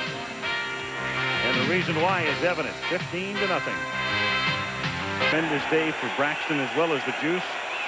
Back when these two teams met a decade and a half ago. From the 46-yard line, Talley comes right into the backfield, and Winder is down. No fumble. Winder is down at the 44-yard line. You know, Talley does not get the credit that Cornelius Bennett and Shane Conlon gets around here, but he is a great linebacker in his own right. Tremendous speed, reading the snap perfectly, and almost got the turnover for the Bills. Winder is very close to having this being ruled a fumble, but he hits the ground and the ball comes out. And keep in mind, the ground cannot cause the fumble, and that was some effort by Sammy Winder holding on to that ball. That was some hit he took from Talley. And hold on to his dentures. Whoa. Down by contact, I'll say. At the 43-yard line, 3rd down and 8. Elway looking for the first down, and he has it. And there's a flag, and there's no doubt about that one. Derek Burrows right there on Johnson. Always pass complete to Johnson. Well, actually, what had happened is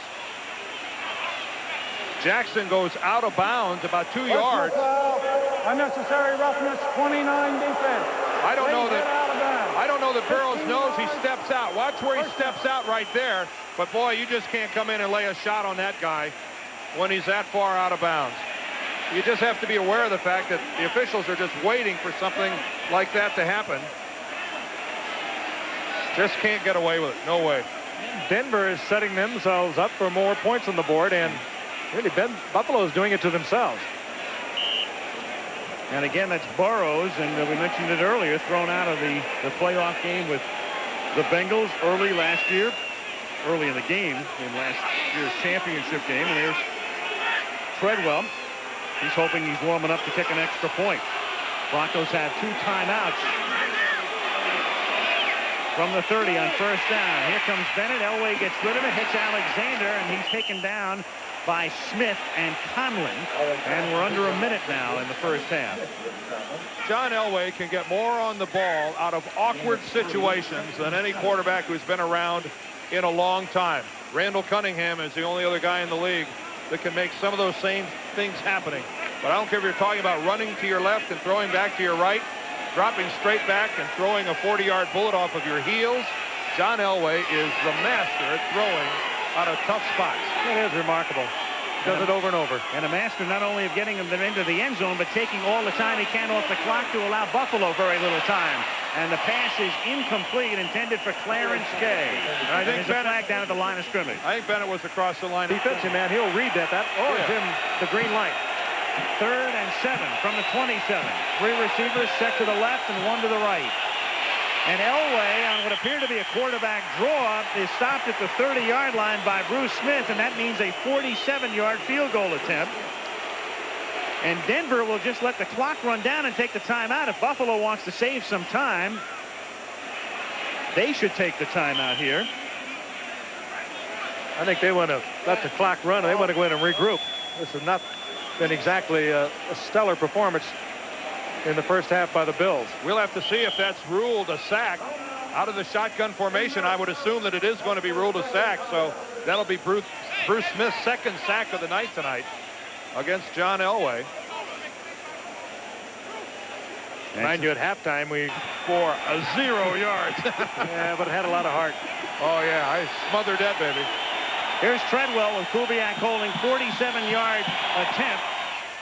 And it is straight enough, and it is long enough for Treadwell, who is now replacing Carlos, 5 for 5 in field goal attempts in his 2 games. And 5 for 5 in extra points as well. The first half is all Denver, and as the teams lead the field, it is now 18-0. Little prediction. It'll be a different Buffalo football team that comes back out in the second half. We can only hope. Well, if it isn't, there won't be anyone watching anyway. So, well, they reveled in their tremendous comeback last week against Miami. They'll certainly get an opportunity to do it again here. But an awkward first half for the Buffalo Bills, and give the Denver Broncos a lot of credit. Decided underdogs in this game, 6.5, 7-point underdogs, and they have played like champions here tonight. remember early in the game, 4th down, yard to go, less than a yard, 41-yard line of Denver. They were stopped by the Denver Broncos, and nothing ever went right since. Well, the winner of this game will join Cleveland as the only unbeaten team in the AFC after 2 weeks. And back we come after this message from the NFL and a word from our ABC station. Underway as Jim Turner kicks off. It goes to Homer Jones. Homer takes it at the 6-yard line for the Cleveland Browns, and he breaks into the open. Now it's a foot race. He'll go all the way. And there are no penalty flags on the field. Homer Jones goes 94 yards to start the second half. This return in the 4th quarter. Harold Hart, and he'll run. Well, now he'll have to go. Harold Hart, he will probably go all the way. No question about it. Now, 101 yards by the second-year man from Texas Southern.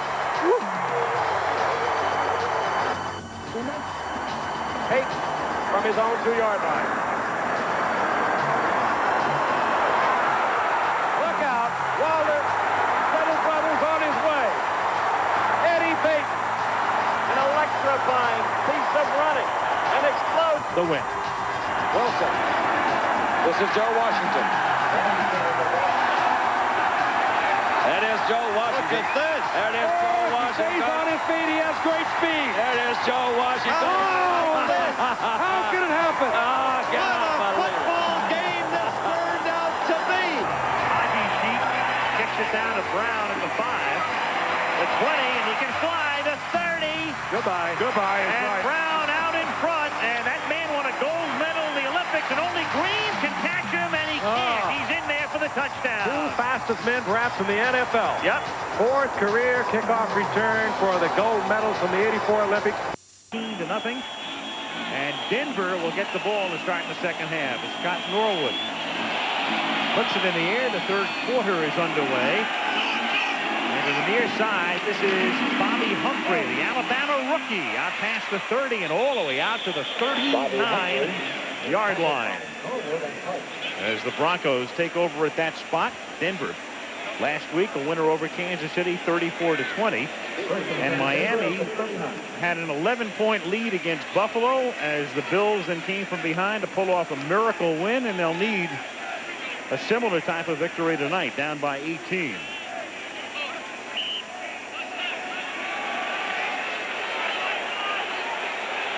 Elway and the Broncos at the 39-yard line. Alexander is the sole setback. Johnson in motion. And Elway's first pass is a one-hop incomplete pass intended for Mark Jackson at midfield. 2nd and 10. Must have been crazy glue on the ball or something. That's a very un-Elway-like throw. Jackson was open, made his break cleanly to the inside, and John just overthrew the ball down in the turf a good 4 or 5 yards in front of Jackson. That's a pass that looks every bit like the first pass of the second half. A rusty and a cold arm. And that's pretty much the way he began the game. 1 for his first 6 with an interception. And again, a bounce pass intended for Mark Jackson. It'll be 3rd down and 10. That's got John talking to himself a little bit. He takes a nice little 10-yard stroll back behind the huddle. He opened the first half that way with a couple of throws that he overthrew. Now he opens underthrowing. Now, granted, Buffalo that time came with a blitz and put a little more pressure on him, but that's what Buffalo's going to have to do. Down 18-0. They're going to have to take a few chances defensively. They're going to have to rattle the cage of the Broncos to try to get back in it. 3rd and 10. Elway is 10 for 22 for 146 yards. On 3rd and 10, the deep drop and a lot of time, and then he rifles one to the 40 of Buffalo. The catch is made by Michael Young, Plan B free agent. There's another flag for a late hit. Young, a reserve with the Rams, not protected by a pattern that takes some seconds. A crossing pattern underneath the zone. And boy, when Elway has that time, you might as well just chalk that up in the C column. Completion. 1st and 10 from the 30 on the delay. Not much there for Humphrey. He turns it into about a 3-yard pickup. 2nd and 7. Bruce Smith, who could have been a Bronco. You'll recall Denver offered Smith $7.5 million for 5 years. And then Buffalo had to match it, and they did. You can see they're getting a double team job now on Bruce Smith. They quite aware that he was just about the only disruptive Bills defensive man in the first half. And he still fought back in and made the tackle. Cornelius Bennett having a strong first half as well, but still, when Denver's had to make a play, they have. And Elway. Something in Denver is marching with the second half kickoff, and they have it 2nd down and 7. At the Buffalo 27-yard line. And a reverse to Jackson, and a flea flicker and a fumble, but it's picked up by Clarence Kay, and he's dragged down by Fred Smerlas. So what could have been a huge break for Buffalo, exactly what they needed, still winds up in Denver's possession. And Denver is getting every positive bounce of the ball tonight. That could have been a big turnover for the Bills. They were in the backfield. They were in the exchange between the reverse man and Elway. Here comes on the inside is Bruce Smith. And Elway, this takes a long time to develop. Here comes Smith. Well, what I don't understand about it, the ball always stays in the middle of the field. I don't know where they think the Buffalo defense was going to go. They're always going to be right around the ball. That was not a very pretty play. 3rd and 14, and not a very pretty snap, but Elway goes up to get it, and down he goes at the 49-yard line. Wayne Davis just signed by Buffalo, and Derek Burrows. Derek Burrows was the guy that ends up being in there, he comes right off the corner. And, of course, talk about taking some chances and putting a little pressure when you've got defensive backs running around the backfield chasing the quarterback. Well, Dan, this is kind of what you expect from the Bills defense. Again, the #1 defense in the AFC, and all of a sudden they put a little spark to it. Now, Elway was lucky he controlled this ball. Could have been a fumble right on the spot. Here comes Davis, and there is Burrows. Yep, Derek Burrows, Wayne Davis, a double corner blitz. And don't see that often. Broncos out of field goal range. Haran to punt. And the left-footed kicker tries to angle it to the near side, and the fair catch is made by Tucker inside his 10. 40-yard boot. Buffalo will have it for the first time in the second half. 12:08 to go in the third. 18-0 for Broncos. Does that not really set the tone for the whole night? Sure has. You wonder if things would have been different if they'd have punted the ball away and pinned Denver deep in their own territory. They start from the 9 on first down. And there's nothing cooking in the middle for Thurman Thomas, and he is stopped there by Alfonso Carricker. That one, Kelly changed at the line of scrimmage. He'd like to change it again. Maybe he had a play call that was going to lose 5 yards. Get into that kind of mode, you're in the wrong field. Marv Levy in a state of disbelief, I'm sure. Home opener, 80,000 people expecting big things. Undefeated here all of last season and laying a colossal egg tonight. 2nd and 12. Kelly fires. The catch is made by Andre Reed. Takes it out to the 19-yard line, and that should be enough for a first down. Depending on the spot here. It's going to be very close. Very close. And it is enough. Kelly, as we said last week, pulled together the Bills in the fourth quarter, and because of an interception late in the game, with less than 4 minutes remaining, Nate Odoms picked it off, and then Kelly took the Bills in, and on the last play of the game, beat the Miami Dolphins by scampering in from the 2-yard line. From the 19-yard line, Kelly, and again, the catch is made by Reed, and Reed is out of bounds up near the 28-yard line. Dennis Smith running him out of bounds. So Reed shaken up here. That's his 8th catch to go, his 6th last week. Already 14 receptions this year. And he's dangling his left arm like either a shoulder or a pinched nerve or something. Frank, we know that feeling when you get that little burner, the way you drop your arm like that. And a look at Andre Reed as he goes out of bounds. Oh, there's the hit right on top of the shoulder. Boy, you can see that left arm immediately go limp. Took a blow right on the top of the shoulder pad. Just like you take a jolt of electricity. Flip Johnson replaces him. It's 2nd down and a short 2. And Thomas gets across the 30 for the first down. With 10:40 to play, third quarter, 18-0 Denver. There's Reed. He's coming back. He'll go back onto the field, but he got that little elbow right on the point of the shoulder, and it does. It tingles right down to the toes for just a matter of seconds. You have to make sure, first of all, that you haven't hurt something seriously. And this is the right way for Buffalo to go about it. I mean, just one first down at a time. They were in horrible field position, back against their own goal line, and just take it one first down at a time. 18 points is hardly insurmountable. To get greedy, though, would be dangerous. On 1st and 10, the catch is made by Johnson, and he pays the price. Rick Dennison makes the tackle, number 55, after a short pickup. And how about the nice job of the umpire getting out of the way? Dennis Riggs, our umpire tonight, he's going to hit the turf to get out of the way of that pass. Embarrassing for an official to either get hit by a running back or by a pass. He sees the ball over the middle, and he bites it.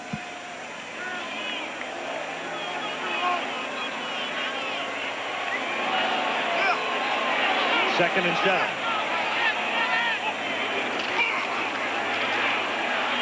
Kelly stepping up. And out of bounds at the 42-yard line, and a first down. Kelly saw that first down marker, put the head down, no hook slide there. He gets the first down, and a little bit of a spark in the Buffalo Bills offense, even though it's a broken play. And as you see, he had time to deliver the pass. The receiver covered downfield. He looks over to the sidelines, picks up that first down marker, and goes for it. And picks up a block from Larry Kinnebrew. It was really Kennebrew screening it off that allowed Kelly to get enough yardage to move the sticks. And this has been a good drive so far. Reed back in the game. That's Reed, top of the screen, split left. 1st and 10, Buffalo from the 41-yard line. This drive commenced at the 9. And not looking was Burkett, and thus it is picked off by Braxton, who ran one all the way back last week for a score against Kansas City. He's tackled by Kennebrew. And Burkett, the intended receiver, never even turned around. And Jim Kelly headed right for Burkett and thought twice about it and showed some maturity and pulled up and headed for the sidelines. Kelly expecting Burkett to run some sort of a turn back route, either a button hook and stop or a coming back to him. And Al's description of it is perfect. Watch Burkett. He will not even turn around. Had to be a hook. He's acting like it's a running play. Burkett thinks it's a running play. Jim Kelly calls an audible. Burkett's running down there like he's going to block Braxton, puts out his arms, and isn't even aware of the fact that it's a pass. And that goes with the first half for Buffalo. Oh, boy, what a blow by Chris Burkett. Alexander takes it to the 21-yard line. You never really know whether Burkett just did not hear the audible, whether it was a change, or whether Kelly had planned on Burkett pulling up at about the 5-yard line. Now he's up there trying to talk to Burkett. Well, Burkett won't talk to him. He's saying, come on, let's work this out. We got a lot of football left to play. Obviously, a mix up between Kelly and Burkett. Well, there was no doubt by the way Burkett pursued Braxton that he was under the impression it was a running play. 2nd and 6 from the 21-yard line. Humphrey to the 14-yard line. Darryl Talley making the stop with 8:30 to play in the 3rd quarter. Meanwhile, when we talk about Burkett and Kelly, their problems, the Broncos come right back with a very much alive offensive unit out there. They are going up against, again, the #1 defensive team in the AFC from a year ago, a team ranked up there very high against the rush, and the Broncos have been able to do pretty much what they wanted to do tonight. I can't give enough credit to the front wall of the Broncos. They have really handled the front wall of Buffalo when they have to. 1st and 10 from the 14-yard line. And here's Humphrey, and he's taken down one-on-one by Bentley after a gain of 2 to the 12-yard line. Well, the Denver team, it's an interesting team. Again, it's almost as if they are not really, you don't want to use rebuilding. They are restructuring in a way, though. They're still building the team, obviously, around John Elway as good as they get at his position. But they had to rethink the defense. In fact, Joe Collier, as we mentioned, after 20 years, some think he was the sacrificial lamb. Somebody had to go, and so it was Collier. In came Phillips. They need a running attack. And tonight playing brilliantly in all facets. 2nd and 8 from the 12. Elway. And he does that as well as anybody. Roll left and then throw, and hits Vance Johnson at the 9-yard line. You know, really, that's the same play that Denver ran early in the first half, where Vance Johnson comes in motion across the backfield, does his little double clutch, goes back and forth, and then out into the flat. And Buffalo blew the coverage the last time. This time they had the coverage, but still it picked up 3 or 4 yards. Huge play for the Bills defensively right here. You know what you sense about this Denver team, both offensively and defensively? They're playing with a lot more enthusiasm.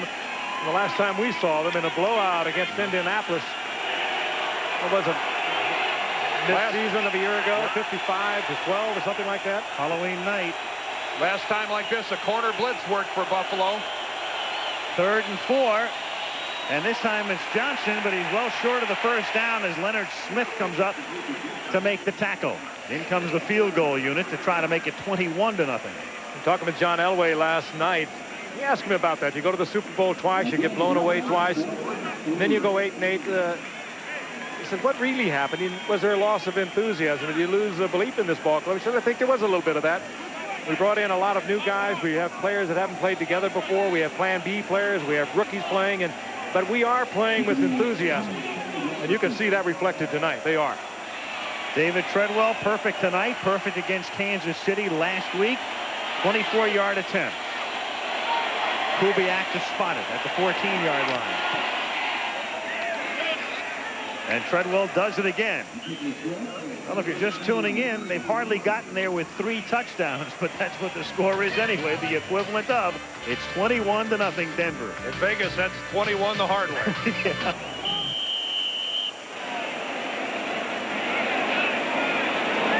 And Treadwell's kick will come down to the 10-yard line into the arms of Harmon. And down he goes at the 22-yard line. The tackle is made by Steve Atwater. Well, let's update you on the vote. Well, if you want to contest that, get on the telephone. On first down, the pass is high and out of bounds, intended for Burkett. You know, the crazy thing about that season, Washington that year had such a tremendous night. People think he scored a lot of touchdowns that season. He holds the NFL record for most carries in a year without scoring a touchdown. As Buffalo goes without a huddle on 2nd and 10, and that's dropped up at the 27-yard line by Andre Reed. This is a situation where Jim Kelly, now without a huddle, calls his own plays. That time he took a break, looked over to the sideline for some advice, but in the final 2 drives against Miami, he called every single play. 3rd and 10, again without the huddle, and it's tipped, but there's a flag down. Tipped by Dennis Smith, but a marker down at the 40-yard line. Watch him come through and get a block that's going to clear Thomas. Take a look at this. He's going to turn upfield, and right here, boom! that is how a tackle gets downfield and stays on his feet, makes a hit, but all for naught. 1st and 20 now.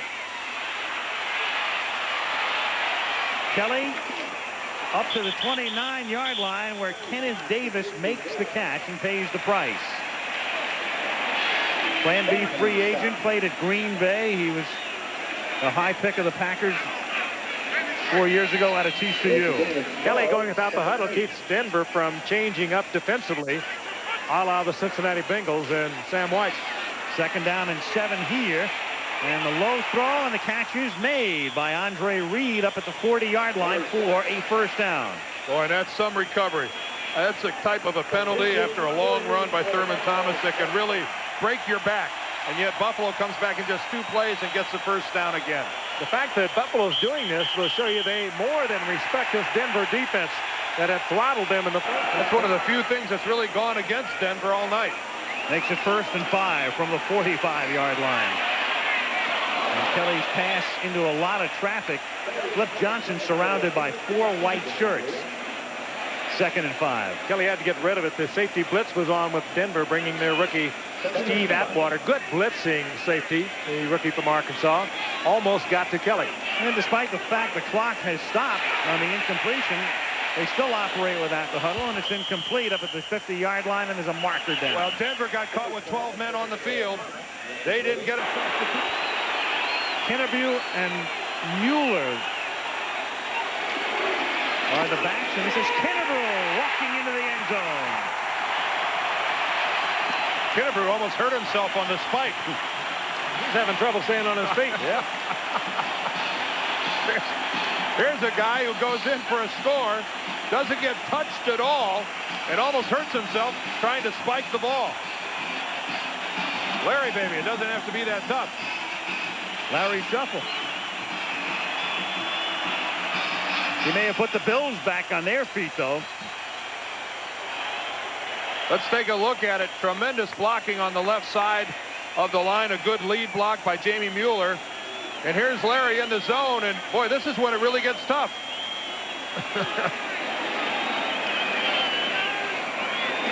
Norwood with Kidd holding. The kick is good. And so the crowd finally has reason to come alive.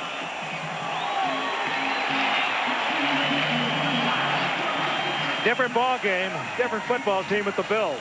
Dramatic change, not only in tactic, but in emotion and in every part of the game. Many on their feet as the Bills put it in the air. Scott Norwood to kick And Kenny Bell and Bobby Humphrey back to receive for the Broncos. And it's a short kick fielded up at the 16 by Bell. And Bell runs it back out to the 35-yard line.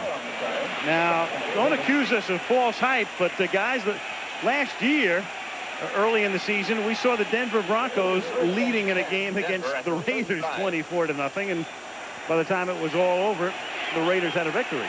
It's been a case, though, every time in this game so far that Denver has had to move the football. They've been able to do it. And if Buffalo's going to get back into this game, now is the time for their defense to move it up a couple notches. They've got to create a big play.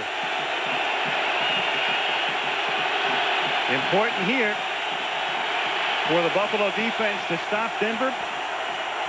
Get the ball back. Elway from the 35 will go right to the air. Flag is thrown. Pass is too high. Well, you're going to get a holding call here over the Oilers. 1st and 20.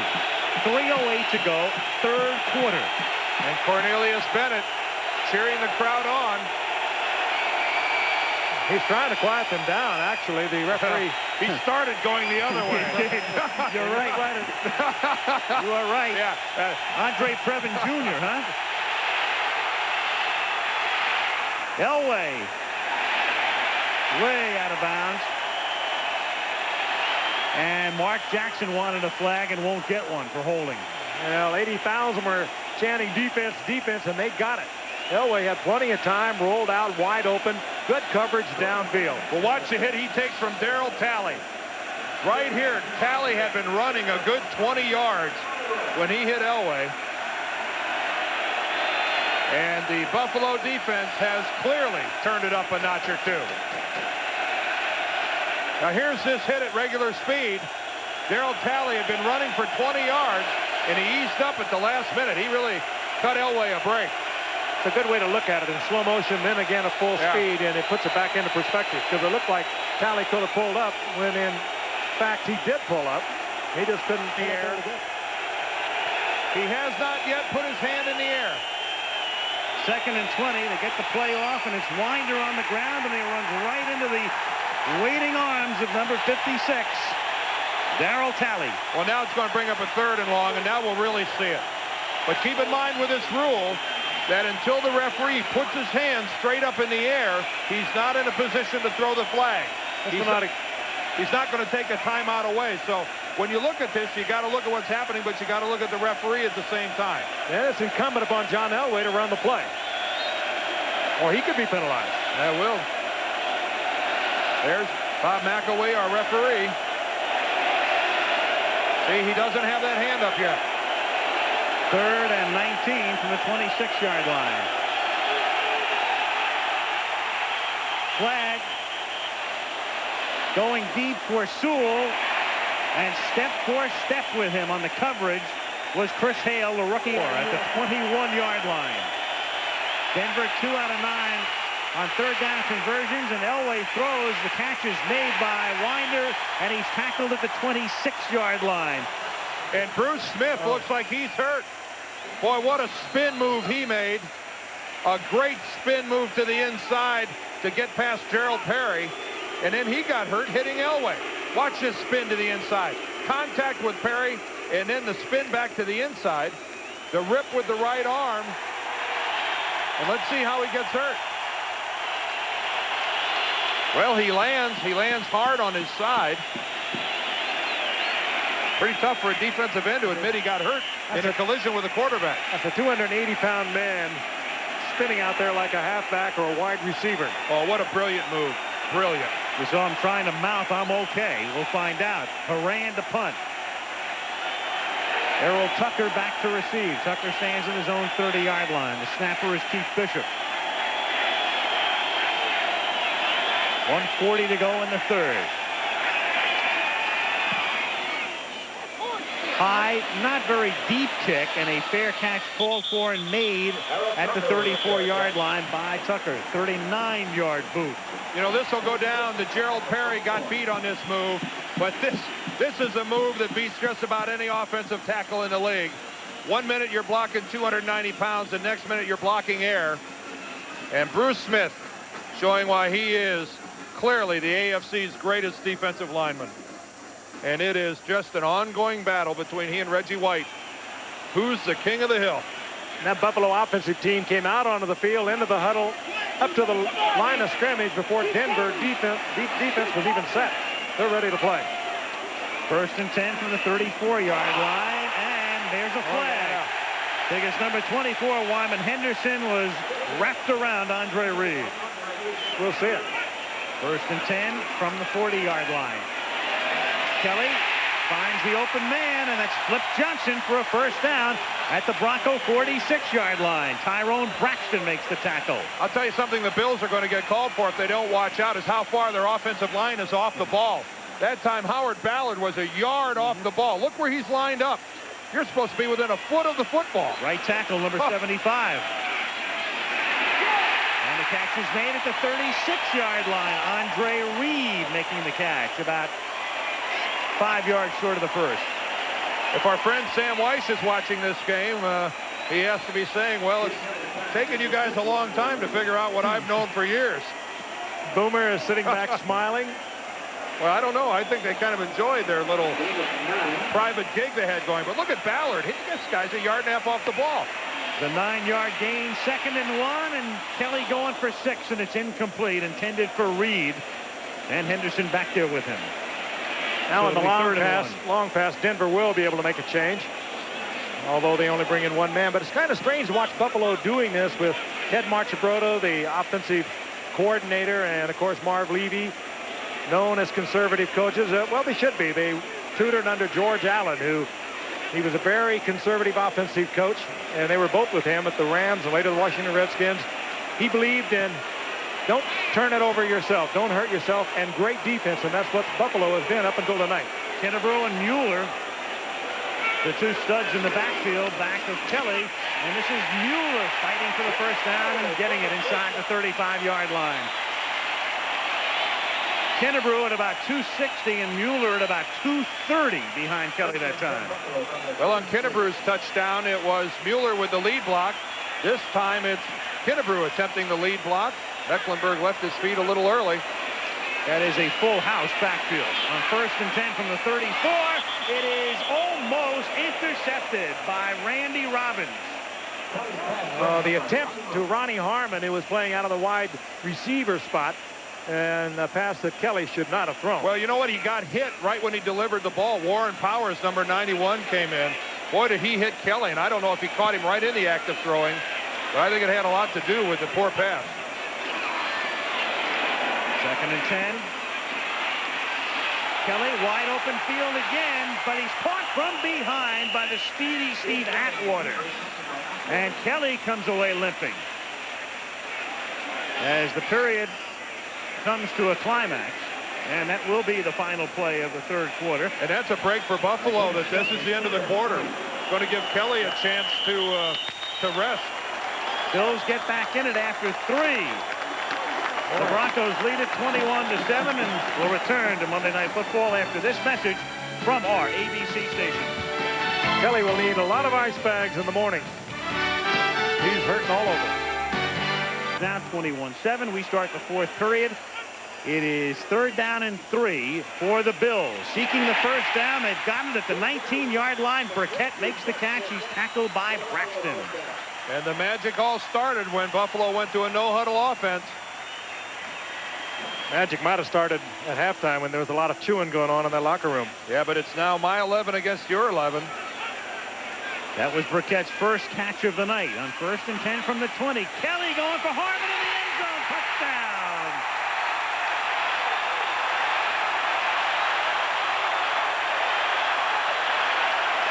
And Jim Kelly somehow makes it all the way down to the end zone to congratulate Ronnie Harmon. Jim Kelly tonight thinking he's more in a tough man contest than he is in a football game. Bad leg, bad shoulder. Still gets it to Ronnie Harmon in the end zone, Frank, with a perfectly thrown ball. Harmon working as a wide receiver, and Kelly with a perfectly thrown ball right over Randy Robbins. Oh, that's nice. Nice stuff. Norwood for the extra point. Kidd is the holder. And Buffalo is within 7. In fact, they have out-touched down Denver 2-1. But the Broncos still lead by 7. Ronnie Harmon, a former starting setback, moved out to the flanker on this one, and that ball was absolutely perfectly thrown. Great effort by Kelly and Harmon.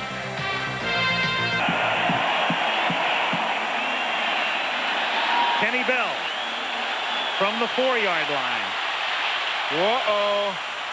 Now past the 20, spun down, flag down at the 25-yard line. Earlier this week, huh? Oh, yeah, and your frozen Gatorade. There's Winder for a gain of 3 up to the 17. He's stopped by Darryl Talley.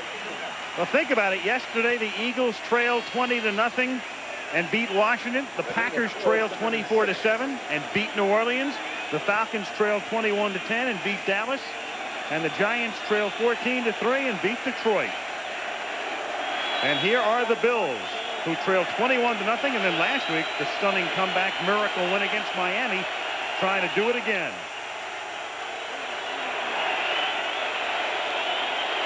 Second and 6 out of the 18. Ratton in motion, end around Mark Jackson. And he picks up the first down, taking it out to the 25-yard line where he's tackled by Leonard Smith.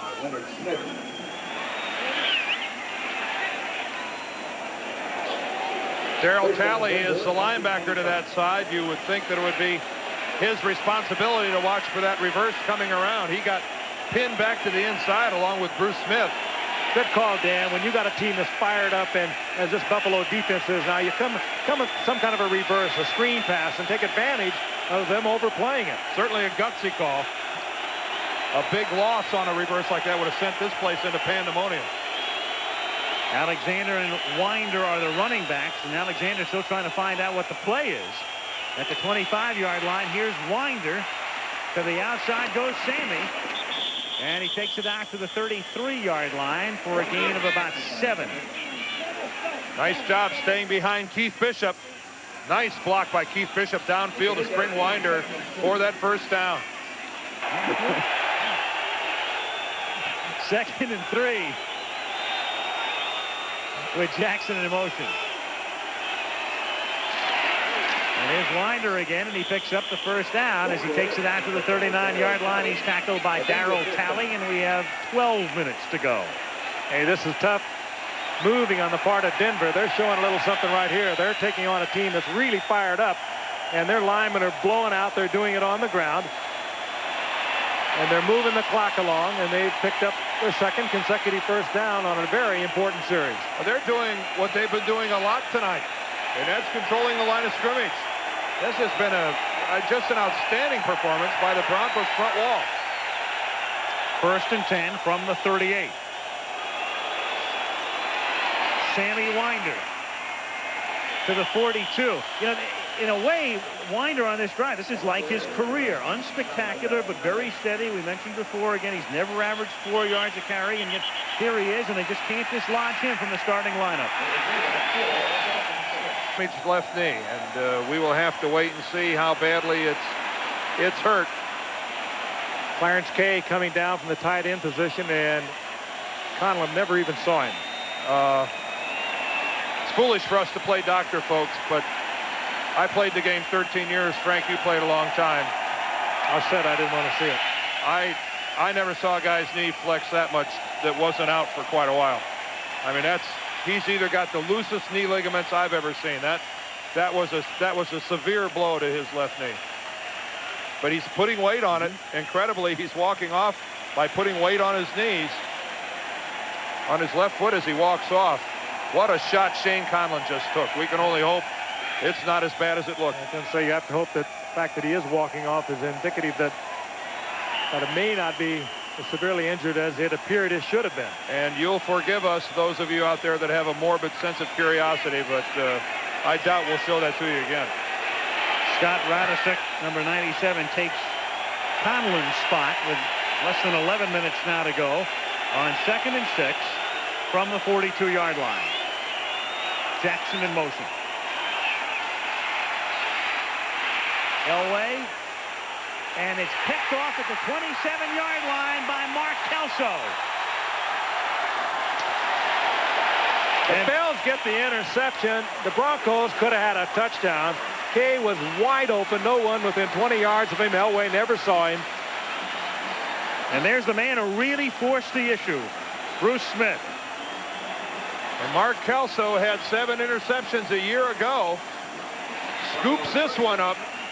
He had to work to keep this one off the turf, but there's Bruce Smith in there again, pressuring John Elway into forcing that ball downfield a little before he wanted to throw it, and John got nothing on this ball.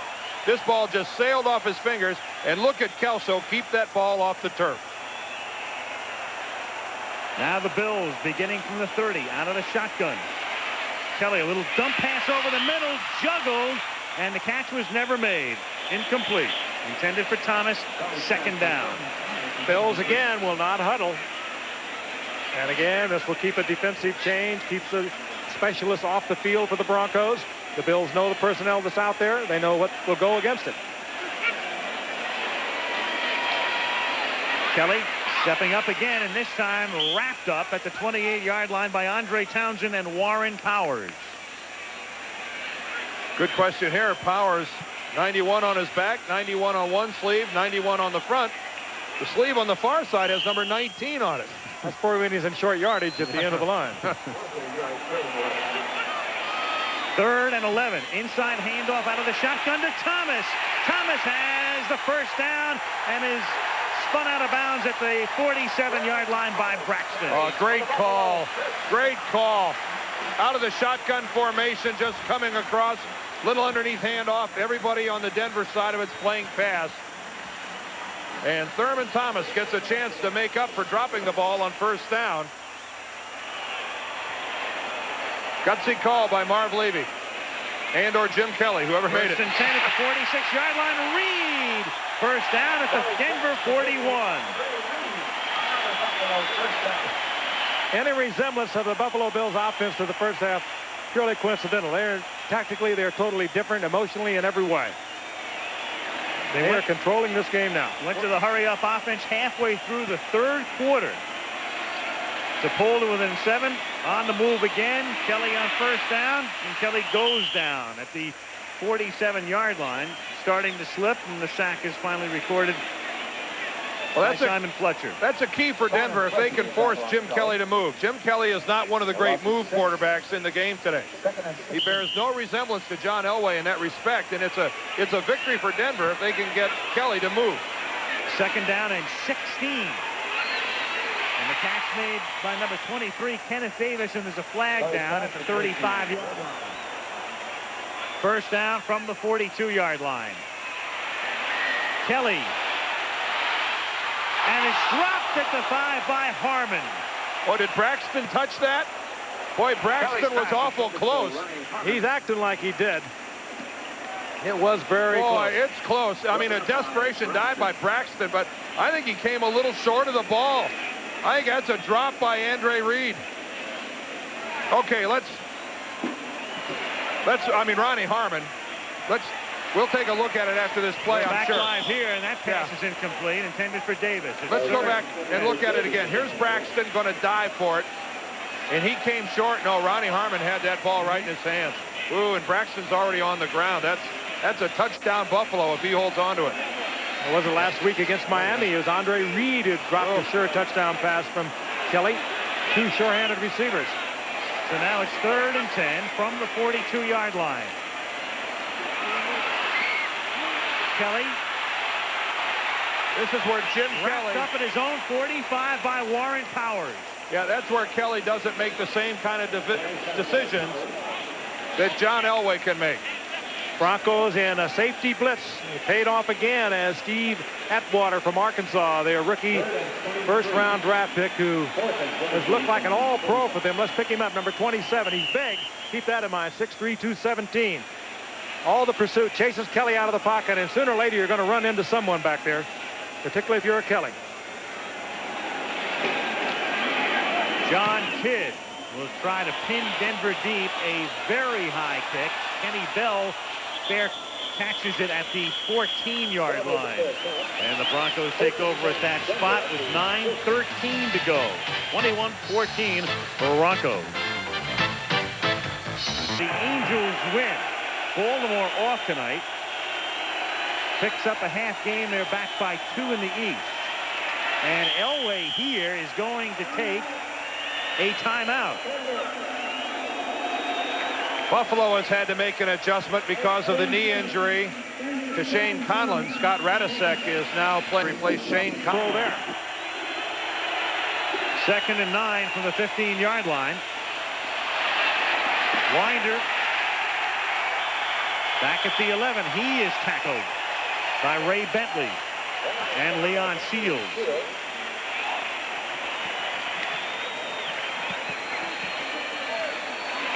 Elway tonight. First half 50%, second half 50%, but a little difference in the yardage. Of course, the time of possession has been predominantly the Buffalo Bills. Tough right now for Elway. He can plan on somebody visiting him in the backfield. You know, these Bills are going to put their ears back and really let it fly. 3rd down, 12.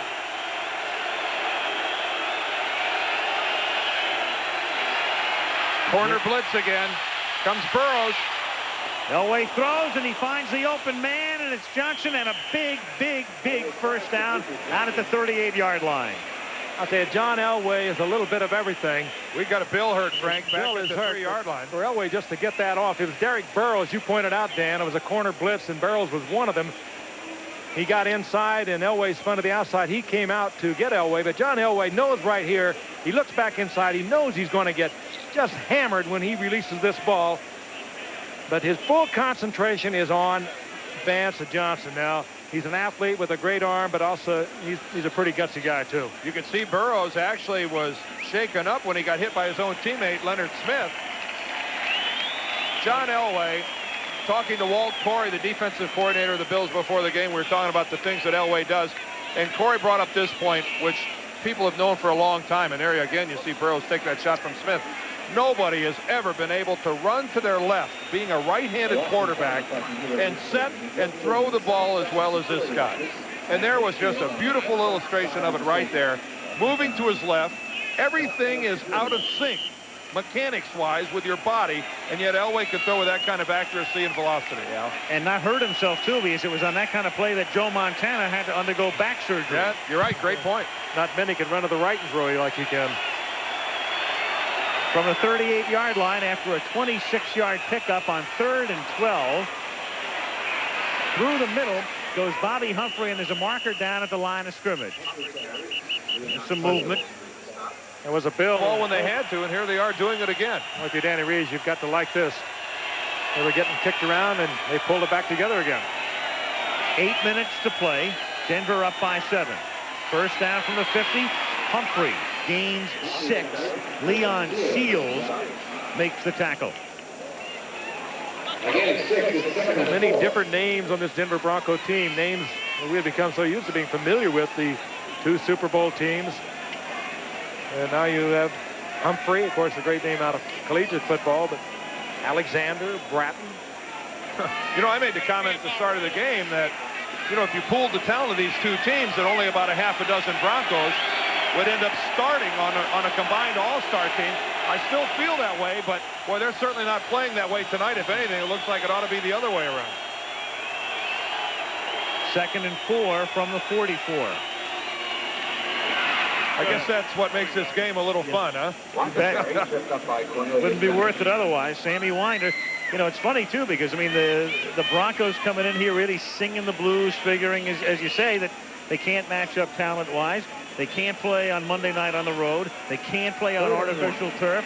All of these problems, and here they are on top by 7. There's no way they're going to be able to run the ball against Buffalo. The only way they're going to win it is if John Elway has a fantastic night. Right. And yet, what's happening? They're really moving the ball quite effectively on the ground against Buffalo. They didn't know all that stuff. 3rd down and a long yard.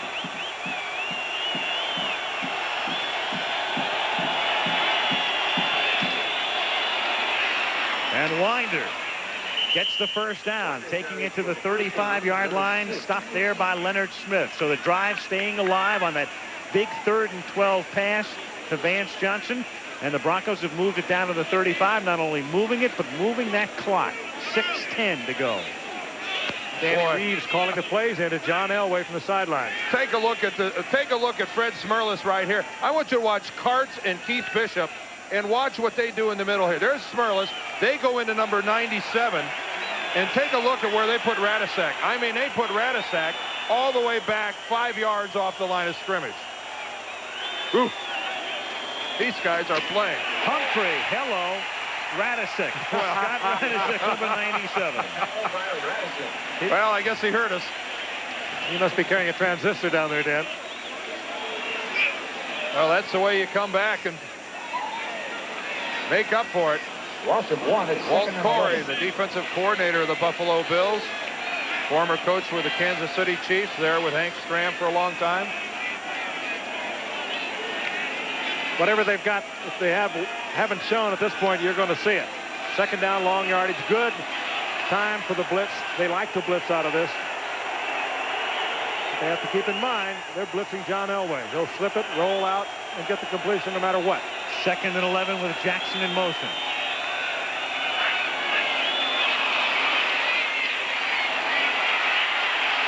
Elway scrambling. A lot of room now. And the first down. And still inbounds. And Elway to the 5-yard line. And how in the world do you defense that? That's in their playbook. A man of moderate athletic ability, wouldn't you say? Is that vintage Elway? Here comes the blitz. You knew it was going to come. It's a great down to do it. They bring the safety blitz. No receiver open. Step back into the pocket. Now it just becomes pure great athleticism. Well, Talley missed him upstairs. Bentley missed him upstairs. Derek Burrows. Everybody in on this thing. And John Elway, not taking the easy way out, stays in bounds and gets it all the way down right at the 5-yard line. 31-yard gain. Humphrey, touchdown, Denver. You've got to admire this Denver team. That they were taken apart in the third quarter. Looked as though they were going to fold up. They put it back together defensively and offensively. They have also got it back together, and we've just been told that's the longest run of Elway's career in regular season play, and you won't see many better ones. Look at this control up front by the Bronco offensive line. I mean, they just eradicated the Bills' defensive front. If I'm Dan Reeves and I start handing out game balls, I carry obviously one into that room with John Elway's name on it. But the next 5 get handed out to those 5 guys across the front. Perry, Bishop, Karts, Doriga, and Lanier. They have really played a ball game tonight. Treadwell's extra point is good. Elway leads them 86 yards when he had to. 31-yard run. Humphrey moves over from the 5, and the Broncos now lead 28-14. What a ball player he is. Gary Kubiak in the first half controlling the low snap on an extra point, or John Elway in that scramble. And John Elway on 3rd and 12 hitting Vance Johnson. From the 12-yard line, Ronnie Harmon takes it out to the 29-yard line. This is one of those things, just watch it and enjoy it. You know, a little music to put under this. Yeah. What would it be? A little something classical. A little Whatever it was, it would have to be regal. What's that? That's a defensive back that missed. It would be music Derek for Burrows. royalty. Music for royalty, because that's what number 7 is.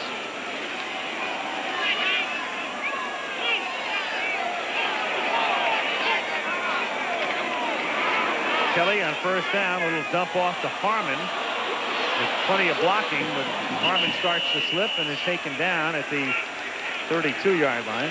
Corrington making the tackle. 3.5 to go. Bills have all of their timeouts remaining. This is where somebody for Buffalo needs to make a big play. They need to break a couple of tackles. 3-man rush, 2nd and 6. And Kelly will run out of bounds for a first down up at the 45-yard line with 3:14. You got that much, excuse me, you have that much time, and obviously Denver is laying out. Kelly on first down hits Thurman Thomas at the 47 of Denver. And then prime time college football on Saturday. The big boys on the big boys. Oh, you think so? I'd like to be a member of the Michigan kickoff coverage team. How many live kickoffs do you figure they'll cover this week? I'll be transferring to LSU. And meanwhile, Buffalo is moving right along. First down on the catch by Andre Reed from the 36-yard line. See, this is what they'll give you, and you've got to take it because you still have enough time to do it. And Reed makes another catch at the 26-yard line. That is close to a first down, and in fact is at the 25. Don't file this one away yet. Nope. Again, three-man rush. Kelly being pursued. Kelly throwing and picked off at the 7-yard line by Wyman Henderson. And that will wrap it up for the Broncos. Well, that's the difference between a Jim Kelly and a John Elway. That's a pass that Jim, I think, underestimated the coverage by Denver. They had short coverage on his receiver. They had him deep. And it's easy for us to say that Jim Kelly would have been better served to launch that one up into the stands. But he knows it. Denver had this defense. You see there's Henderson working underneath. Another Bronco back deep. And Henderson played that well. He kept track of his receiver, and once he looked up and saw the receiver was looking for the ball, that's when he looked for the ball. Well, and he didn't have the pressure of having to cover the receiver man on man because he had the coverage back deep. So he's allowed to just play soft and read the quarterback. From the 32, this will take us to the 2-minute warning. In essence, a free timeout for Buffalo with their full complement remaining, and they'll have to take them on defense. And Winder takes it out to the 36-yard line. So there's your 2-minute warning, and there's also a marker as well.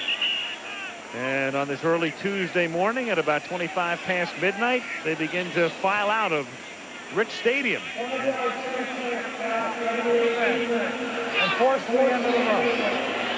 And that'll be a first down. A very stunned crowd it is that's filing out. Well, they haven't seen the Bills lose here since 1987. 1:59 to play, and the Broncos have a... Here with 1:59 to go, Sammy Winder takes it out to the 45. They folded up and lost that game, and this was a situation very similar. They just pulled it back together again and have played superb football. Well, the one thing about tonight, I don't think you draw any conclusions that Buffalo is any less of a team than we thought they were, but boy, I think Denver is the team that really came out of tonight maybe finding something out about themselves. Definitely. I mean, last year at times they appeared to be a very listless, lifeless team, and they have been anything but so far here early in 1989. Good-looking ball club that has played with a great deal of spirit, and that man right there, I think, gets a ton of credit. Denver and Cleveland will be the only unbeaten teams in the AFC. And we tell you the executive producer of Monday Night Football is Jeffrey Mason. And Monday Night Football produced by the Wolfman, Ken Wolf, directed by Craig Janoff, our technical director, Joe Schottel. Play without a Shane Conlon, your defense is going to suffer. We just hope it's not too bad and it's not too long. 2nd and 9 as Sammy Winder moves to the outside and is taken down. And now the Bills can use their final timeout. Our operations managers, Arthur Badegi and Tony Versley. Again, I just want to put in a plug for Buffalo. Had a fun time here, great football town. We will be back. Oh, man. Oh, man. 3rd down and 12 from the 44. I like it here. I don't care what you guys say. 4th down. I was walking down the street today. Honest to goodness, the 2 policemen are standing there. Cop, he's laughing. He says, hey, Al, be good to us, or I'm gonna arrest you. I said, hey, come on. I said, I got Deerdorf out there to protect me. He said, he's already in jail. I've been much maligned. I think overall that they have looked on it with amusement. That's You're what we should. really a proud city. This is a city that has struggled back over the last decade from a lot of economic problems, and you see new buildings going up all over the place. Fun people. I've sat around downtown, Had a couple of hot dogs at the City Square, Washington Square. How about that Lots of people ballpark? brought around. How about, what is it, Pilot Field? Pilot Field, yeah. Minor league Bisons. They've drawn over 1 million 2 years in a row. For Is that not a classic, though? Right in the middle of the city, where it belongs. Fabulous. And Rich Stadium has pretty much emptied out. What do we got here? Buffalo wings. What do you think we got? Oh. You know, if I had to watch the Washington-Philadelphia game yesterday, I would say there should be some sort of a way you could concede a game at this point. I'd like to concede my diet to about 2 bowls of those wings. Horan's kick is a beauty, fielded by Flip Johnson back at the 5, and he is dropped at the 12-yard line with a little more than a half a minute to play. 53 yards outside of the strike games in 87. Ball is at the 12-yard line. And Wright, the one-time Maryland Terrapin, puts it up and lofts it to Kenneth Davis. And the former Packer gets taken down at the 25-yard line. And again, Buffalo cannot stop the clock. Wright got to quit right now. He's a perfect 1,000. So Denver will be on top in the AFC West. They will host the LA Raiders at Mile High. And Buffalo 1-1. Only Cleveland and Denver unbeaten in the AFC. There are 6 NFC teams that are unbeaten. Here's Davis. And the game will end on this play, which will look good on the stat sheet for Kenneth Davis and Frank Reich. Now he really ought to quit. John Elway. Final score, Denver 28. Had it when he needed it. Gets a hug there right from there. That's Pat Bowlen with him. Owner Smile of on the his face. Broncos.